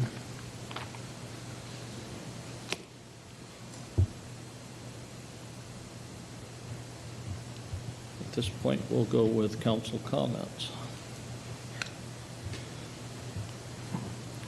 Not questions, comments. Okay. Want me to go Elaine. first? Sure. Thank you for a very detailed report, very specific, and it was some very interesting reading, wasn't it, Mayor? But I appreciated that all the details were there. It wasn't a glossy couple pages, this is a lovely thing and do it. So I appreciate that the extent of the report was very, very detailed down to the minutia of little widgets, and so I appreciated that. I'm very cognizant that in our speakers that came at the very during the public comment period, all of the community speakers that spoke to this topic spoke in favor of this acquisition. The exception was our head of who was concerned about the budget, Police Officer Association. So that's why I wanted to speak with you further. So thank you for coming forward. I just wanted to get a real sense of the room, and I think that it's telling that there was that support. It is true that I have been personally affected by body cameras, and I would not be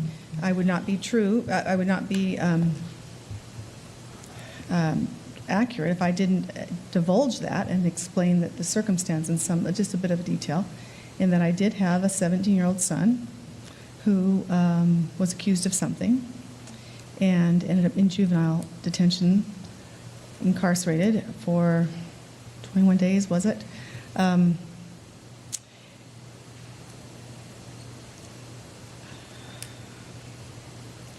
As a parent who goes through that and knows that their child did not do anything and should not be there, I will tell you that that was one of the most difficult things I have ever gone through.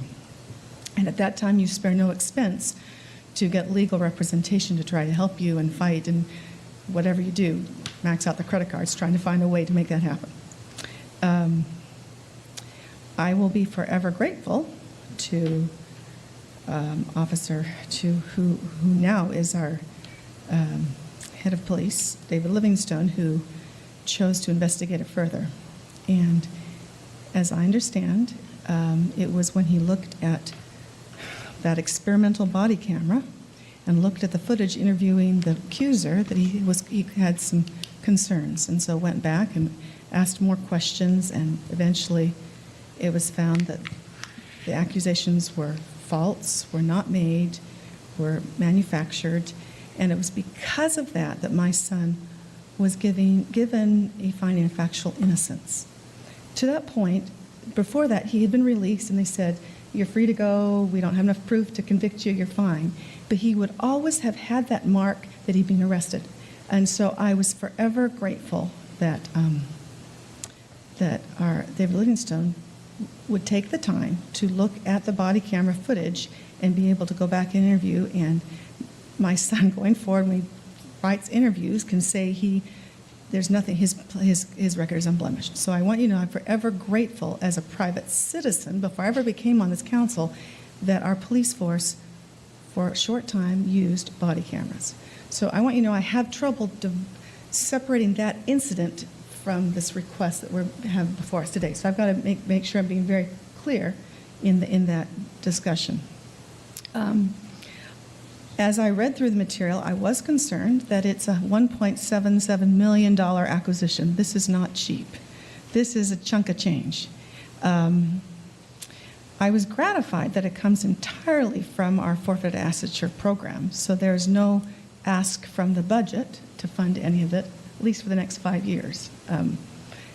And I was encouraged by Officer Duncan that we could, in 5 years, if we don't like the experiment, we own the data, we can throw it on a server someplace and say, okay, let's go forward, let's not do it. I appreciate that there's an end game, that we aren't on the hook necessarily for hundreds of thousands ongoing, because that is a concern. I think Mary got a very valid point, that it's concern after 5 years, then what? What is our hook? And so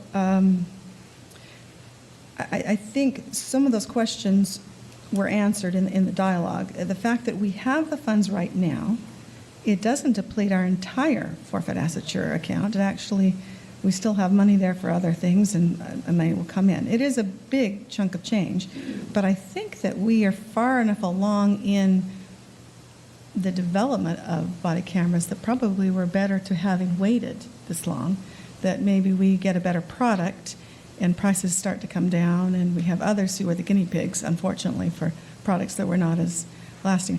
I was concerned that we were going with one company that, and their longevity. And so I appreciate knowing that they have been around, at least in the taser market, since the 1990s, as if I understand you correctly. So there appears to be longevity with this company, because it does bother me that we have to pay all the money now.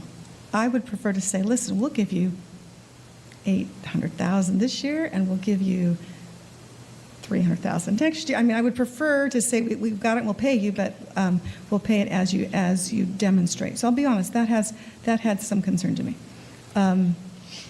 But the fact that they've been around in business, Tucson is still, I guess, happy with their contract that they've had now almost 5 years. That is worthwhile. I would say that I have to be very honest. Because of my personal experience, because and the other thing I should say too is that I'm mindful. We often sit and we have, as a city council, we have many discussions about liability, and I do think that if we can take an action that might reduce our liability, whether it be monetarily, that I think ultimately we will regain some of this expense by simply reducing maybe some of the suits and some of the accusations. I am reminded, to be very honest, as I was reading through this, a little bit of the company that I own. It's a company that deals in check fraud, and we bought the company way back when, because on the books, the bank said, well, it's costing us money to manufacture these checks. But what they didn't impute was how much savings. I mean, in that instance, I'm sorry if I'm explaining this badly, but fraud losses fell from $3 million to $90,000 when we implemented this program. In some ways, I think this is similar, that it's very possible that once we have body cameras, that some of the suits or some of the actions that are taken may not come before us. And so I'm hopeful that that will mitigate some of the expense that is in this project. Anyway, I thank you for the presentation. I'm actually grateful that it was voted no several years ago, so to come back and we can have maybe even a better product, because I think ultimately now is the time, and I think we should, even though it is a big commitment, I don't think we are set back financially. I'm aware that it does require potentially one more employee at about $88,000, I think was what the report said, a year. I recognize that as an expense, but I think very likely that our gain in lack of legal action and other things, time, et cetera, will more than offset that bottom line expense to our budget. And so I am, for one, I'm in favor of this project. So those are my thoughts. Thank you. Councilmember Lujan-Venos. I know it's late, and I appreciate you all staying here, and thank you very much for the very efficient report. These are the reasons why we need to have these body cams. They are a replay button. Anyone who knows about sports knows that referees love going back and looking at the replay. And if we can have that opportunity to get a replay and actually know what happened without he said and she said and everywhere in between, that's what this is. This is a replay button for us. And that's wonderful for a number of reasons. For us to be able to go back and look and see what happened and protect our police officers from false accusations, from things that, and reducing the liability to the city. We have, this is also saving money. I know it's an expenditure of $90,000 for the position. However, my understanding, correct me if I'm wrong, Mr. Gabler, is that the positions that were let go, people who are let go from the city have return rights for a year or two. Is that correct? And if they met the requirements of we might be able to hire back someone who had lost a position if they have the abilities and skills. Is that correct? That is correct on the policy, yes. Okay, so we might be able to give one of those people back their job if they met the requirements of the skills that are required for this. So that we might actually be saving someone's position. They might actually be able to come back. So that would be wonderful to be able to do that. I think about this in terms of the fare box recovery decision that we made, that if you don't spend money, then you lose money, that, if we don't spend this money, then we may lose more money in terms of liability, and the soft savings of efficiency of time, to me, is a big, big deal, because the more we have our police officers out in the community, in the field, being able to do the things that make our community better, as opposed to being, writing reports and at a computer, whatever, minute of time that they save a day is a lot of time, like you said, in the aggregate. Protecting the police officers, I already talked about, and building the trust is really important. If we want to move towards community policing, which is what the entire state of California is moving forward, that's why the de-escalation policy was signed by Governor Newsom, because that's what we want to move towards. We want to have a community policing model. It reduces crime. It makes sure that we have trust between our police department, between our community. It ensures fairness and justice for everyone involved in the community. And that's really what we want. We want a better, safer community. We want to provide excellent, outstanding customer service to our community. And this is going to enable us to do that, besides having the transparency that we always talk about and the accountability that goes along with the transparency, to make sure that we have an efficient, up-to-date, technologically advanced police force. I think it will improve recruitment for new police officers. I know that when I go into a classroom that has a ditto machine versus an actual, laser copier, I'm going to go to the school that has a laser copier, because it makes my life easier and more efficient to do my job.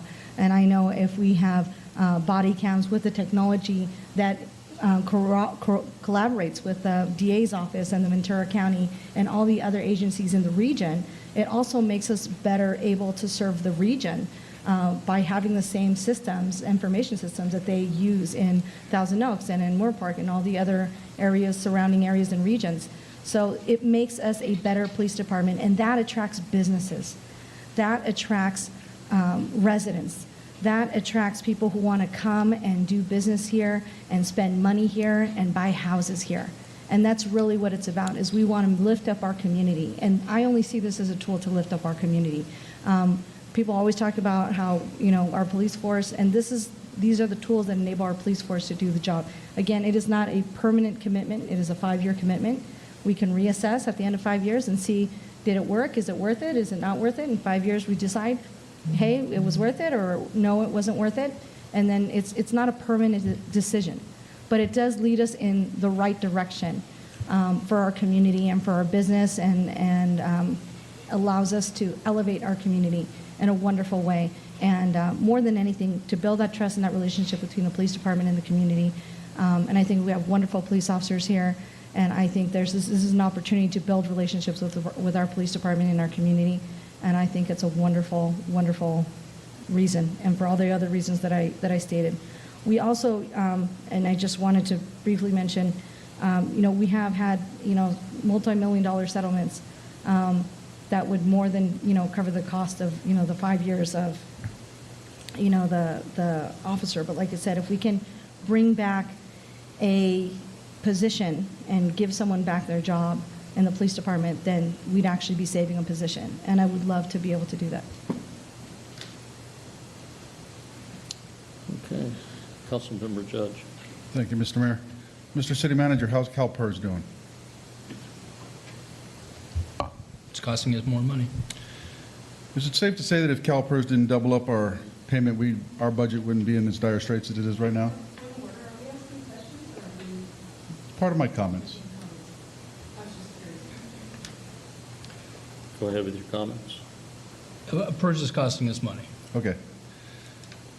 When we entered into the contract with the POA a couple years ago, and myself, Mayor Pro Tem Kavanaugh, and Mayor Mashburn are well aware of this. The other two council members weren't on the dais at that time. The Police Officer Association came forward and understood the problems we're having with CalPERS. And last time I checked, CalPERS isn't getting any better. That's why I asked those two questions. CalPERS is not getting any better. It is a drain on our budget, complete drain. To go to those unions, it wasn't just the police union. We went to SEIU too. SEIU took a 0 salary raise. Police officers took a 0 salary raise for 4 years. We had no money. Now all of a sudden we're coming up with $88,000 a year to pay for a new employee. The police department wants cameras. That's very nice. But cameras aren't part of what needs to be done in a police department. They're not necessary to do police work. The problem we have right now is we made a deal with the unions and we told them we had no money. So where's this extra money coming from? This absolutely should have gone through the Budget Advisory Committee because you're asking for a budget supplemental with the new employee. Why wasn't this done when the budget was being proposed a few months ago? Why wasn't this part of the budget? Probably because when the budget goes forward, city manager tells all the department heads to come up with cuts. What are we willing to cut for cameras? K-9? SWAT? Motors? What are we willing to cut for that? Where's the trade-off here? We wouldn't go to the other employee unions, the other SEIU, and say, yeah, we're just going to take this from you and not give you anything in return. Or, you can't come up with a cut, we'll just decide to do this. We always have that bargaining thing going on when it comes down to that. And this kind of seems like we're just leaving those guys out in the cold. Those are my comments. Mayor Pro Tem Kavanaugh. Thank you, Mr. Mayor. One of the biggest concerns for me is the cost, and I think that's kind of where we're coming from. It's $355,000 a year, so $1.78 million over 5 years. That money could, in my opinion, can be used in possibly different ways. The budget's not conducive to this type of expenditure at this time. I went over what the DOJ says that we can use asset forfeiture funds for. Those things are currently in our budget. And if we were to use asset forfeiture funds for those expenses, we can return what's budgeted to our general plan, to the general fund. That would allow us to have a little bit more money. It might even have allowed us to share with our employees. Right now, again, we're going 4 years without an increase for any of them. And I don't think that's quite fair if we turn around and spend $1.78 million on something that doesn't necessarily help them on their bottom line. The other problem is paying up front for 5 years. I'm a little concerned with that. Being a financial banker, you never pay for anything up front, and if you're not getting it all up front, and we're not. Yes, we're getting some of the product, but we're not getting everything. What happens in 2 years if we decide this isn't working or something happens? We're out the money. So that's a concern of mine also. I think at this point in time, we can better apply those funds somewhere else. I do appreciate the 5 people that came and spoke in favor of the cameras tonight, but I've also talked with other people outside that were not here tonight, and a lot of concerns are also with the budget and the dollar amount and paying it all up front. So that's where my concern is the dollar amount and the funds, and that we didn't look at other ways to possibly utilize these funds to help the city in other ways. Does that make sense? Thank you. First, I have to disclose that my son-in-law is a police officer on the Simi PD, and I'd like to ask the city attorney if that is some kind of conflict.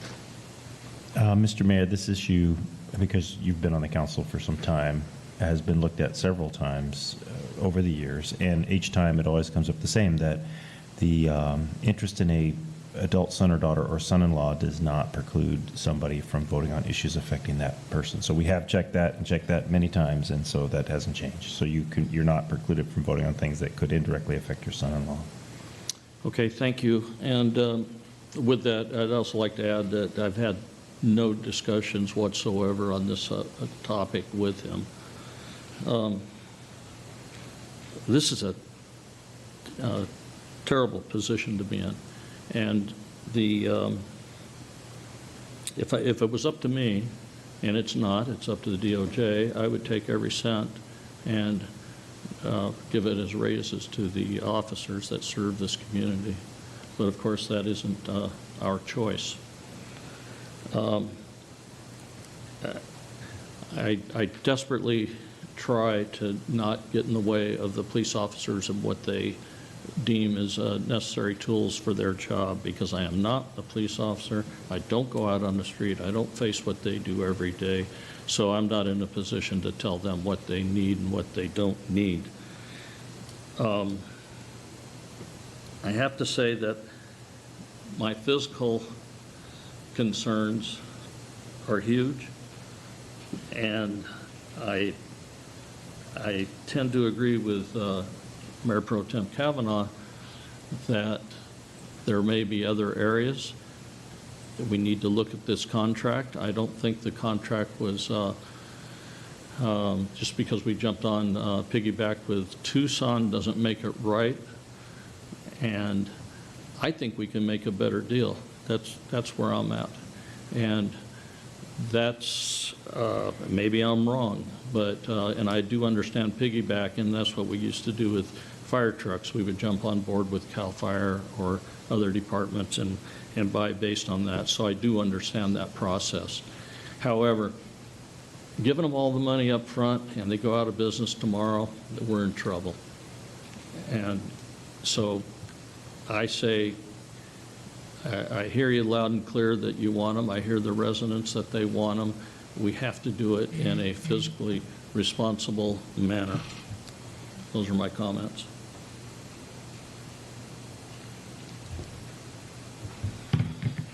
Can I ask a question or just a statement? Yes. Because I'm hearing the discussion.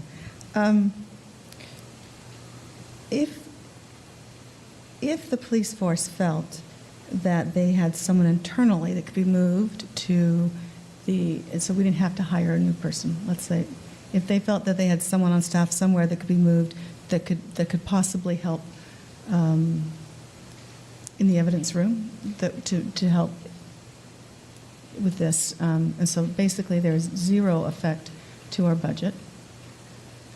Would that change anything? And then I guess my second question is, because I hear you, I know we have budget constraints. My second question is, knowing that this is the end of the fiscal year for Axon and they would love us on their books, can we go back to them and say, well, we only have 170, we only have 160, $1.6 million. We don't care about the evidence or whatever, or we don't care about the interview room. Do a deal with us. Do you think that they might, there's a negotiation there just because it's their fiscal year end? So those two questions and thoughts. That's a valid question, and if I can tag on to what she's saying, I think it's a slap in the face to the officers to hire someone else at this time after we just laid people off and after they've gotten contracts without raises. And I would have a hard time turning the request down if there was not a new position. If there was no new position.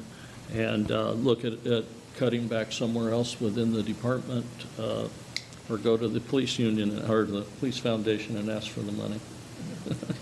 That would make it, because I do realize that as much as I would like to, we cannot take the asset forfeiture money and give it to the Right. rank and file as raises. However, I would love to do that. But if we could take the bite out to where we're not slapping them in the face. And hiring someone, is that? And hiring somebody. Is that a possibility? That you not have, I'm sorry, go ahead. yes. Well, I mean, right now, the way the department is staffed and structured, there really isn't anybody else that you would move to that position necessarily. I mean, obviously, you refer to the 3 employees that, we reduced the crime analysis unit. We don't have those personnel there now. Sure. So, they're really, I mean, everybody I've got are in place doing what they're, hired to do. I mean, we're basically running at the minimal as it is. And like we discussed with the person and property, it wouldn't just be dedicated to the body camera. This is something that we would probably come at budget time and ask for anyway, because we need help back there. And that's kind of where we're at with that. And, Chief, I have, go ahead. I was going to say, I'd like to offer, in addition to the chief's comments, that one of the things that we were sensitive to was asking for a staff position at this point in the budget. One of the reasons that we put it off until the next budget cycle is so that we could look at our budget and determine where we might be able to create some efficiencies to help offset the cost. I believe that Councilmember asked something about the interview room and the cost of that associated to the overall cost of the program. I will tell you that Axon has made the offer, instead of the interview room, to just reduce our costs by the equivalent value of the total contract for that. And again, as to the forfeited assets and the use of those funds, as I'm sure you're all aware, we cannot supplant any existing budget items with forfeited assets. That's specifically called out in DOJ protocols. So, It prevents us from Go ahead. looking I'm around sorry. with There was a concern about pension costs. The 3 positions that were let go from the police department, so that's a reduction in pension costs. Is that correct? I would say no, because they're getting pensions. Yeah, it's part of the pension cost. There's 2 parts to the pension. There's the ongoing unfunded liability, and then there's the normal cost. We were relieved on the normal cost. So if we happen to hire back one of those people for this position, there would not be an increase in pension costs? There would be an increase in pension costs. Yes, there would. Okay, but we could save one of these positions possibly with return rights, if they have the skills needed for this. Because we keep talking about laying off employees, and if there's an opportunity here by creating this position to hire back an employee, then we're not losing that position. We're actually honoring the service of the employees who worked in that department and who have a knowledge of that department to come back in this position. So we would actually be saving a job. Oxnard did the same thing when they went through their budget crisis. There were actually people who retired early so that other people's jobs could be saved. They were supposed to lay off 32 people. Many people retired early so that only 19 employees had to be laid off. So the way I look at it is, if we have this position, we're actually offering a position back with return rights, possibly to one of the people who was laid off, and that way we're only losing 2 positions as opposed to 3. I could not guarantee that that position would be available to someone that was laid off. But it's an opportunity. It is possible, but it's not, I could not guarantee that that would happen. We're talking about $1,700,000 and a difference of $90,000 here, roughly, right? I would like to challenge the chief, and I don't know because I haven't walked through your parking lot, but I'll bet you there's plenty of equipment out there to reduce that 90,000 down to just about zero that you don't use on a regular basis. In other words, I'm challenging you, sir, sharpen your pencil, and possibly this group would pass this, less the 1 position, and you sharpen your pencil and go out and come up with the $90,000. Well, as I said, Mayor, with all due respect, I mean, obviously, we were going to have, Sergeant Duncan was going to be the person doing that between now and then. I've got my staff, pretty much, we've just in terms of the sworn contingent, we've just barely been able to put back people into detectives and things like that. So I have pretty much sharpened the pencil, and I know you have. I don't mean to be insulting. Well, That's I mean, not my. But I'm trying to, my I'm intent. trying to address the question in the sense that, you know, if you find some area in the department that I can be more efficient at, I mean, I've reduced overtime over the last couple of years. I don't think any chief has reduced overtime. And, you know, I think my staff has done a large amount of work in this, trying to understand where the city's coming from financially.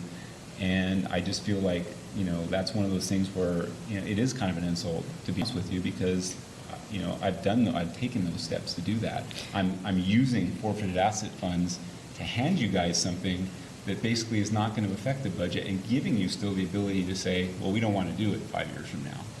And, you know, that's your decision. I just think that in terms of going forward, that's something, you know, that we're at an opportunity now where we got this, something to think about. So, Yeah. of course, I'll continue to look for efficiencies as I No, always and I do. know you have, and you've done a wonderful job at that. So I don't mean to insult you. I mean to team with you and come up with a solution. That's my goal. Chief Livingstone, there was a mention at public comments about school resource officers. Currently, our city pays for the entire cost of the school resource officers. Correct.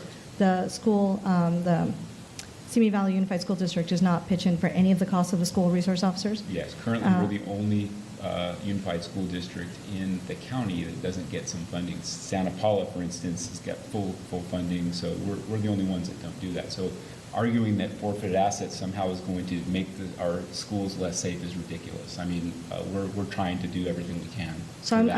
I'm you know, looking for the cost, and this is why, exactly why I've been asking for a joint meeting between the city council, the school district, and the Parks and Rec Department, because there are costs that we take on as a city, and we are in a position not to be able to supplement the school district, who gets Right. bond money, who has money to pay, to help pay for that. We pay for the school crossing guards, we pay for the school resource officers.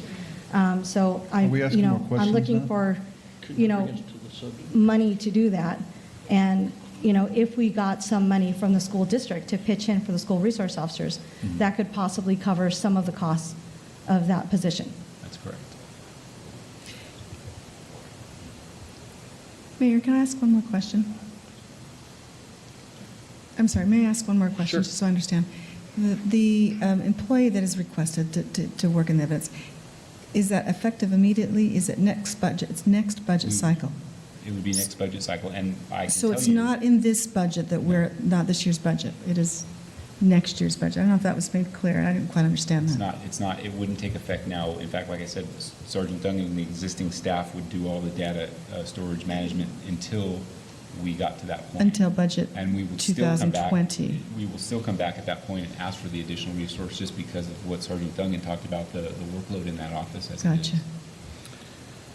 So only as a suggestion, I'm looking, is if we eliminated that position from here and relied on Sergeant Duncan until that time, and then address that at that time.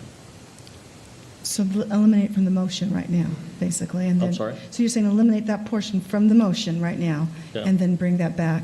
That's up to you Next guys, budget something to cycle. do. Yeah, I mean, obviously, we weren't planning on doing that, implementing that till the next budget cycle anyway, which would When is have the to be next budget cycle? next July. July of next year, sir. So we're going to be voting on overtaxing staff now? Is that what we're doing? I'm sorry? We're going to be voting on overtaxing the staff we have? No, I'm asking them. If they're, the way I understood it is they just said they're going to do that until that next budget cycle anyway. That was the plan, yeah. So that's no change. That's correct, sir. Well, then, when was this person going to be hired? I'm sorry? When was this person going to be hired? I was hoping I could start recruitment sometime in June. Anticipation, that was my hope. I don't know, but The funding wouldn't be in place for the position until July 1. So you wouldn't be able to even start before that date. So if you were able to go all the way to July without this person, why do we need the person? I can answer that. I need everybody to be clear about something. I am a sergeant in a position that, and I have a skill set that doesn't usually exist. I won't be here forever. There will be sergeants replacing me that won't have the same skill set, that will have to rely on the staff that are in the property room. Right now, if both of my staff are sick, the doors are closed. That's a problem for officers that need to get evidence. That means phone calls have to be made. That means people who aren't traditionally evidence persons might have to go into an evidence room and find evidence that they don't know how to operate an enterprise software system. That means I could get called in. I can barely manage the evidence room because I know the software systems, I know the processes, but sergeants that are generally in my position don't. They rely solely on the staff that are in there. And that's a dangerous place to be in, and we've been in that dangerous situation for a number of years. But like I said, we have really great staff, and sometimes they've both been sick, and sometimes the evidence room has been dark. Sometimes I've not been available, nobody's been available. That's the danger that we're operating in. I want to hope to alleviate that somehow. Yeah, I certainly hear you, but I'm not so sure you're hearing us. We're trying to come up with a method to get this ball rolling. Well, my comment still is, even if the person doesn't get paid until the next budget cycle, the whole point about doing that is you have to show the trade-off. There's got to be the reduction, because you're going to ask for that again, because we're not getting any more money. And PERS is still taking double pay. And- So we're going to be asking for trade-offs with the next budget too. So what are they willing to trade off to get this extra person? Yeah, and I think we're in agreement, because I'm looking for how are we going to come up with the money somewhere from the city manager's office, or the PD is going to look at a program, like it was mentioned. Maybe it's SWAT, maybe it's motors, maybe it's horses that I keep hearing they're trying to come back, and which is, how I feel about that. But I think there's places to look and places to trim, potentially, and I gave a few suggestions, Mayor. If I could offer, I think the consideration is that we're not asking for the position now. If you want to strike it, I certainly can't speak for the chief, but I think I'm okay in saying that it's not something we plan to have right now. And between now and the next budget cycle, that's several months away. That's time enough for us as professional managers to look at how we have the department organized, to see if those efficiencies exist. Because if we want to support the ongoing operations, efficient operations of our evidence room, we're probably going to be back here, whether you approve body cameras or not tonight, asking for an additional officer or additional employee, not officer, to go into that property room, because that's something we need. So we'll have to figure out what those efficiencies are. Can we tell you tonight what they are? No, but we have several months to work on that. And you have several months to look at it when we come back to you at the next budget to say yes or no. Could that deficiency in staffing lead to litigation that would cost the city money? I don't believe so. Is it possible? I don't know. That's a hard question to answer. ask the attorney that wears a checkered suit. Well, if you're asking I mean, by not having the evidence person start in July of next year? No, when we are understaffed and, we deal with litigation all the time, I've never used my law degree so much as I have in this position. We are constantly, we just had, one case that was over $20 million settlement. That was money that came, out of our fund. $90,000 a year seems to be a small price compared to what could be possible litigation. I know no one here can speculate specifically how much it would cost, but I always believe in being proactive. It's always cheaper than being reactive in, every circumstance. This is one of those instances where we can be more efficient, more effective, and possibly avoid expensive litigation, as is, we've had two public comments who came and talked about Department of, Institute of Justice and, all the studies that were made, that this reduces litigation and makes us more efficient. So it seems to me that it would be a cost savings, and maybe even within the next 6 months, we might even see those cost savings before June, so that we could justify, once the next budget cycle comes, the cost of those of that extra position. I'd like to offer that one of the things that we did touch on, and not necessarily complaints, but uses of force, that's where it leads to the potential liability and the council having to decide if we go to federal court whether or not there's a large payout to someone. It has been proven that using body cameras improves everyone's conduct. So our anticipation is, and I can't give you a hard figure, but I can tell you that our total arrests from 2014 to 2018 was nearly 14,000.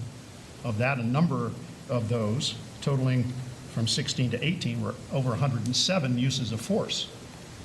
If just one of those had resulted in a federal lawsuit, we'd not be talking about $1.7 million in cameras costing us. You'd be back there negotiating with an attorney to pay $1.7 million to a client.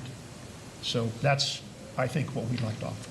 Yeah. That again is a hypothetical, and we're Thank talking you. hypotheticals here, and we're not talking real money in our budget. Because, correct me if I'm wrong, but our PERS payments are supposed to double next year, in the next budget cycle. Am I wrong? I think right now the estimate is about $1.3 million increase. There you go. Okay, so I'm sitting here going, if we eliminate hiring other individual at this point, I'm having a hard time then voting against, based on, we can't do anything with that money anyway. That would help salary-wise. But can't we purchase items and use it for new budgeted things for next year? And it In can be the used for training. 2021 budget? From forfeited assets? Yeah. Yeah, I mean, we And can See, use there we go. can We use- still go into the year with roughly almost $400,000 to apply to that. And the good news in that is that drug dealers are still dealing drugs, and Yeah. we're still investigating them, and we will still collect funds going into the future into forfeited assets. It hasn't been cut off yet. No, I The just, pipeline is still open. just but 1.78 million is a lot in one swoop to just pay out. It brings us down to 300,000. We don't have any guarantees that there is money coming in. Yes, we assume there's going to. But we also didn't know how long it took us to get that 1.7 million. That's another concern of mine. So, and to pay out 5 months or 5 years all at once, you don't do that. Even when you buy a car, you make payments. I mean, it just, to me, that doesn't seem fiscally responsible to pay it all out at once. Granted, interest is down, but we could at least make something on it, you know, that during that time. Do we make interest on it, now that I think about it? No? I don't believe so. Okay. It's- But we could use some of those funds for our next year's budget and release the funds that we would have had to pay and use them for other things. So that's kind of where I'm Could going I from. also mention that I believe, and I can defer to someone in the audience on this, I believe part of the requirements in our expenditure of forfeit assets is that we cannot pay out over time with forfeited assets. It's a one-time purchase. So, because what would happen would be that we would establish a budget line item in year 2, 3, 4, and 5, and forfeited assets can't be used to make those continuing ongoing payments and upkeep of a program, of which body-worn cameras is the program. So what you're looking at is a one-time payment, because to fit those federal fund requirements, we have to buy the product one time with the cost from federal funds. So we have to spend it all at once. Right, Yes, ma'am. I agree with you. I would much rather piecemeal it out, but we're kind of locked into this situation with the way the funds are governed, so we Right. put in this. And remember, going forward, this is going to be every 5 years. This isn't a Well, one-time purchase. But we can, after 5 years, we can revisit the issue. We are one lawsuit away. But we are one going lawsuit into double away. payments for PERS One lawsuit away. starting These the are next forfeited budget assets cycle. that don't Seth, impact hold the it, general hold it. budget. Two And we're talkers one at lawsuit away. So what? Hey, he has the floor, and then you'll be next, okay? Go ahead. That's all hypothetical. What I know for a fact is we're going into a double payment purchase with PERS starting in the next budget cycle. 5 years from now, we're still going to be paying PERS double. I don't see our income doubling in 5 years.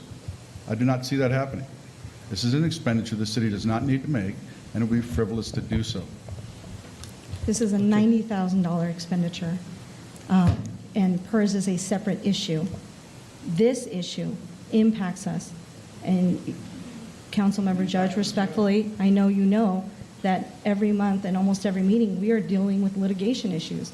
And if we can avoid the cost of litigation and not ruin our credit rating with our insurance companies as a city, None of those then litigation let's do issues come that. from the Let's make police sure that we do that. Let's be proactive.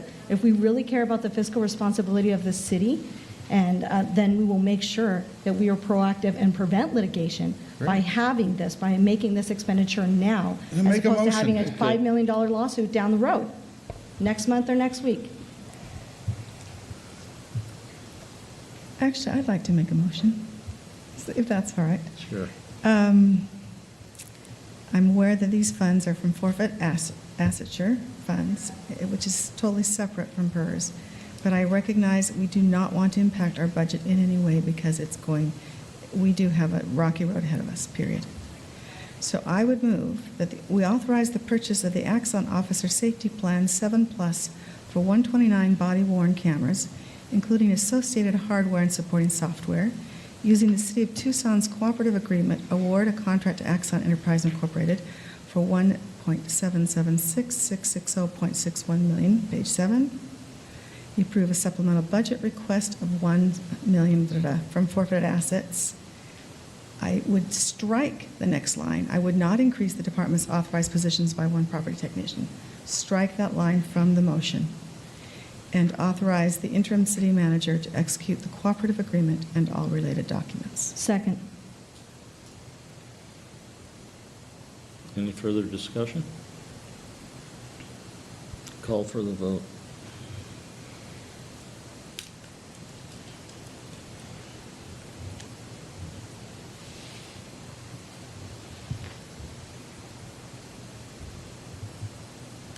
Motion passes with Mayor Pro Tem Kavanaugh voting no and Councilman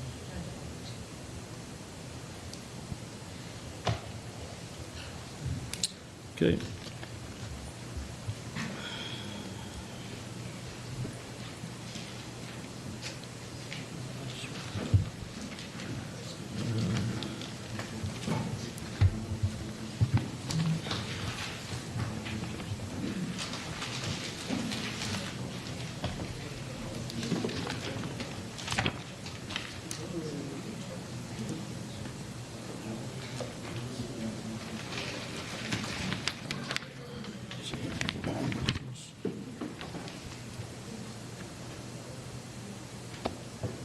Reports. Okay, moving on, Mr. Mayor and members of the City Council, the next item is council member reports, 9A.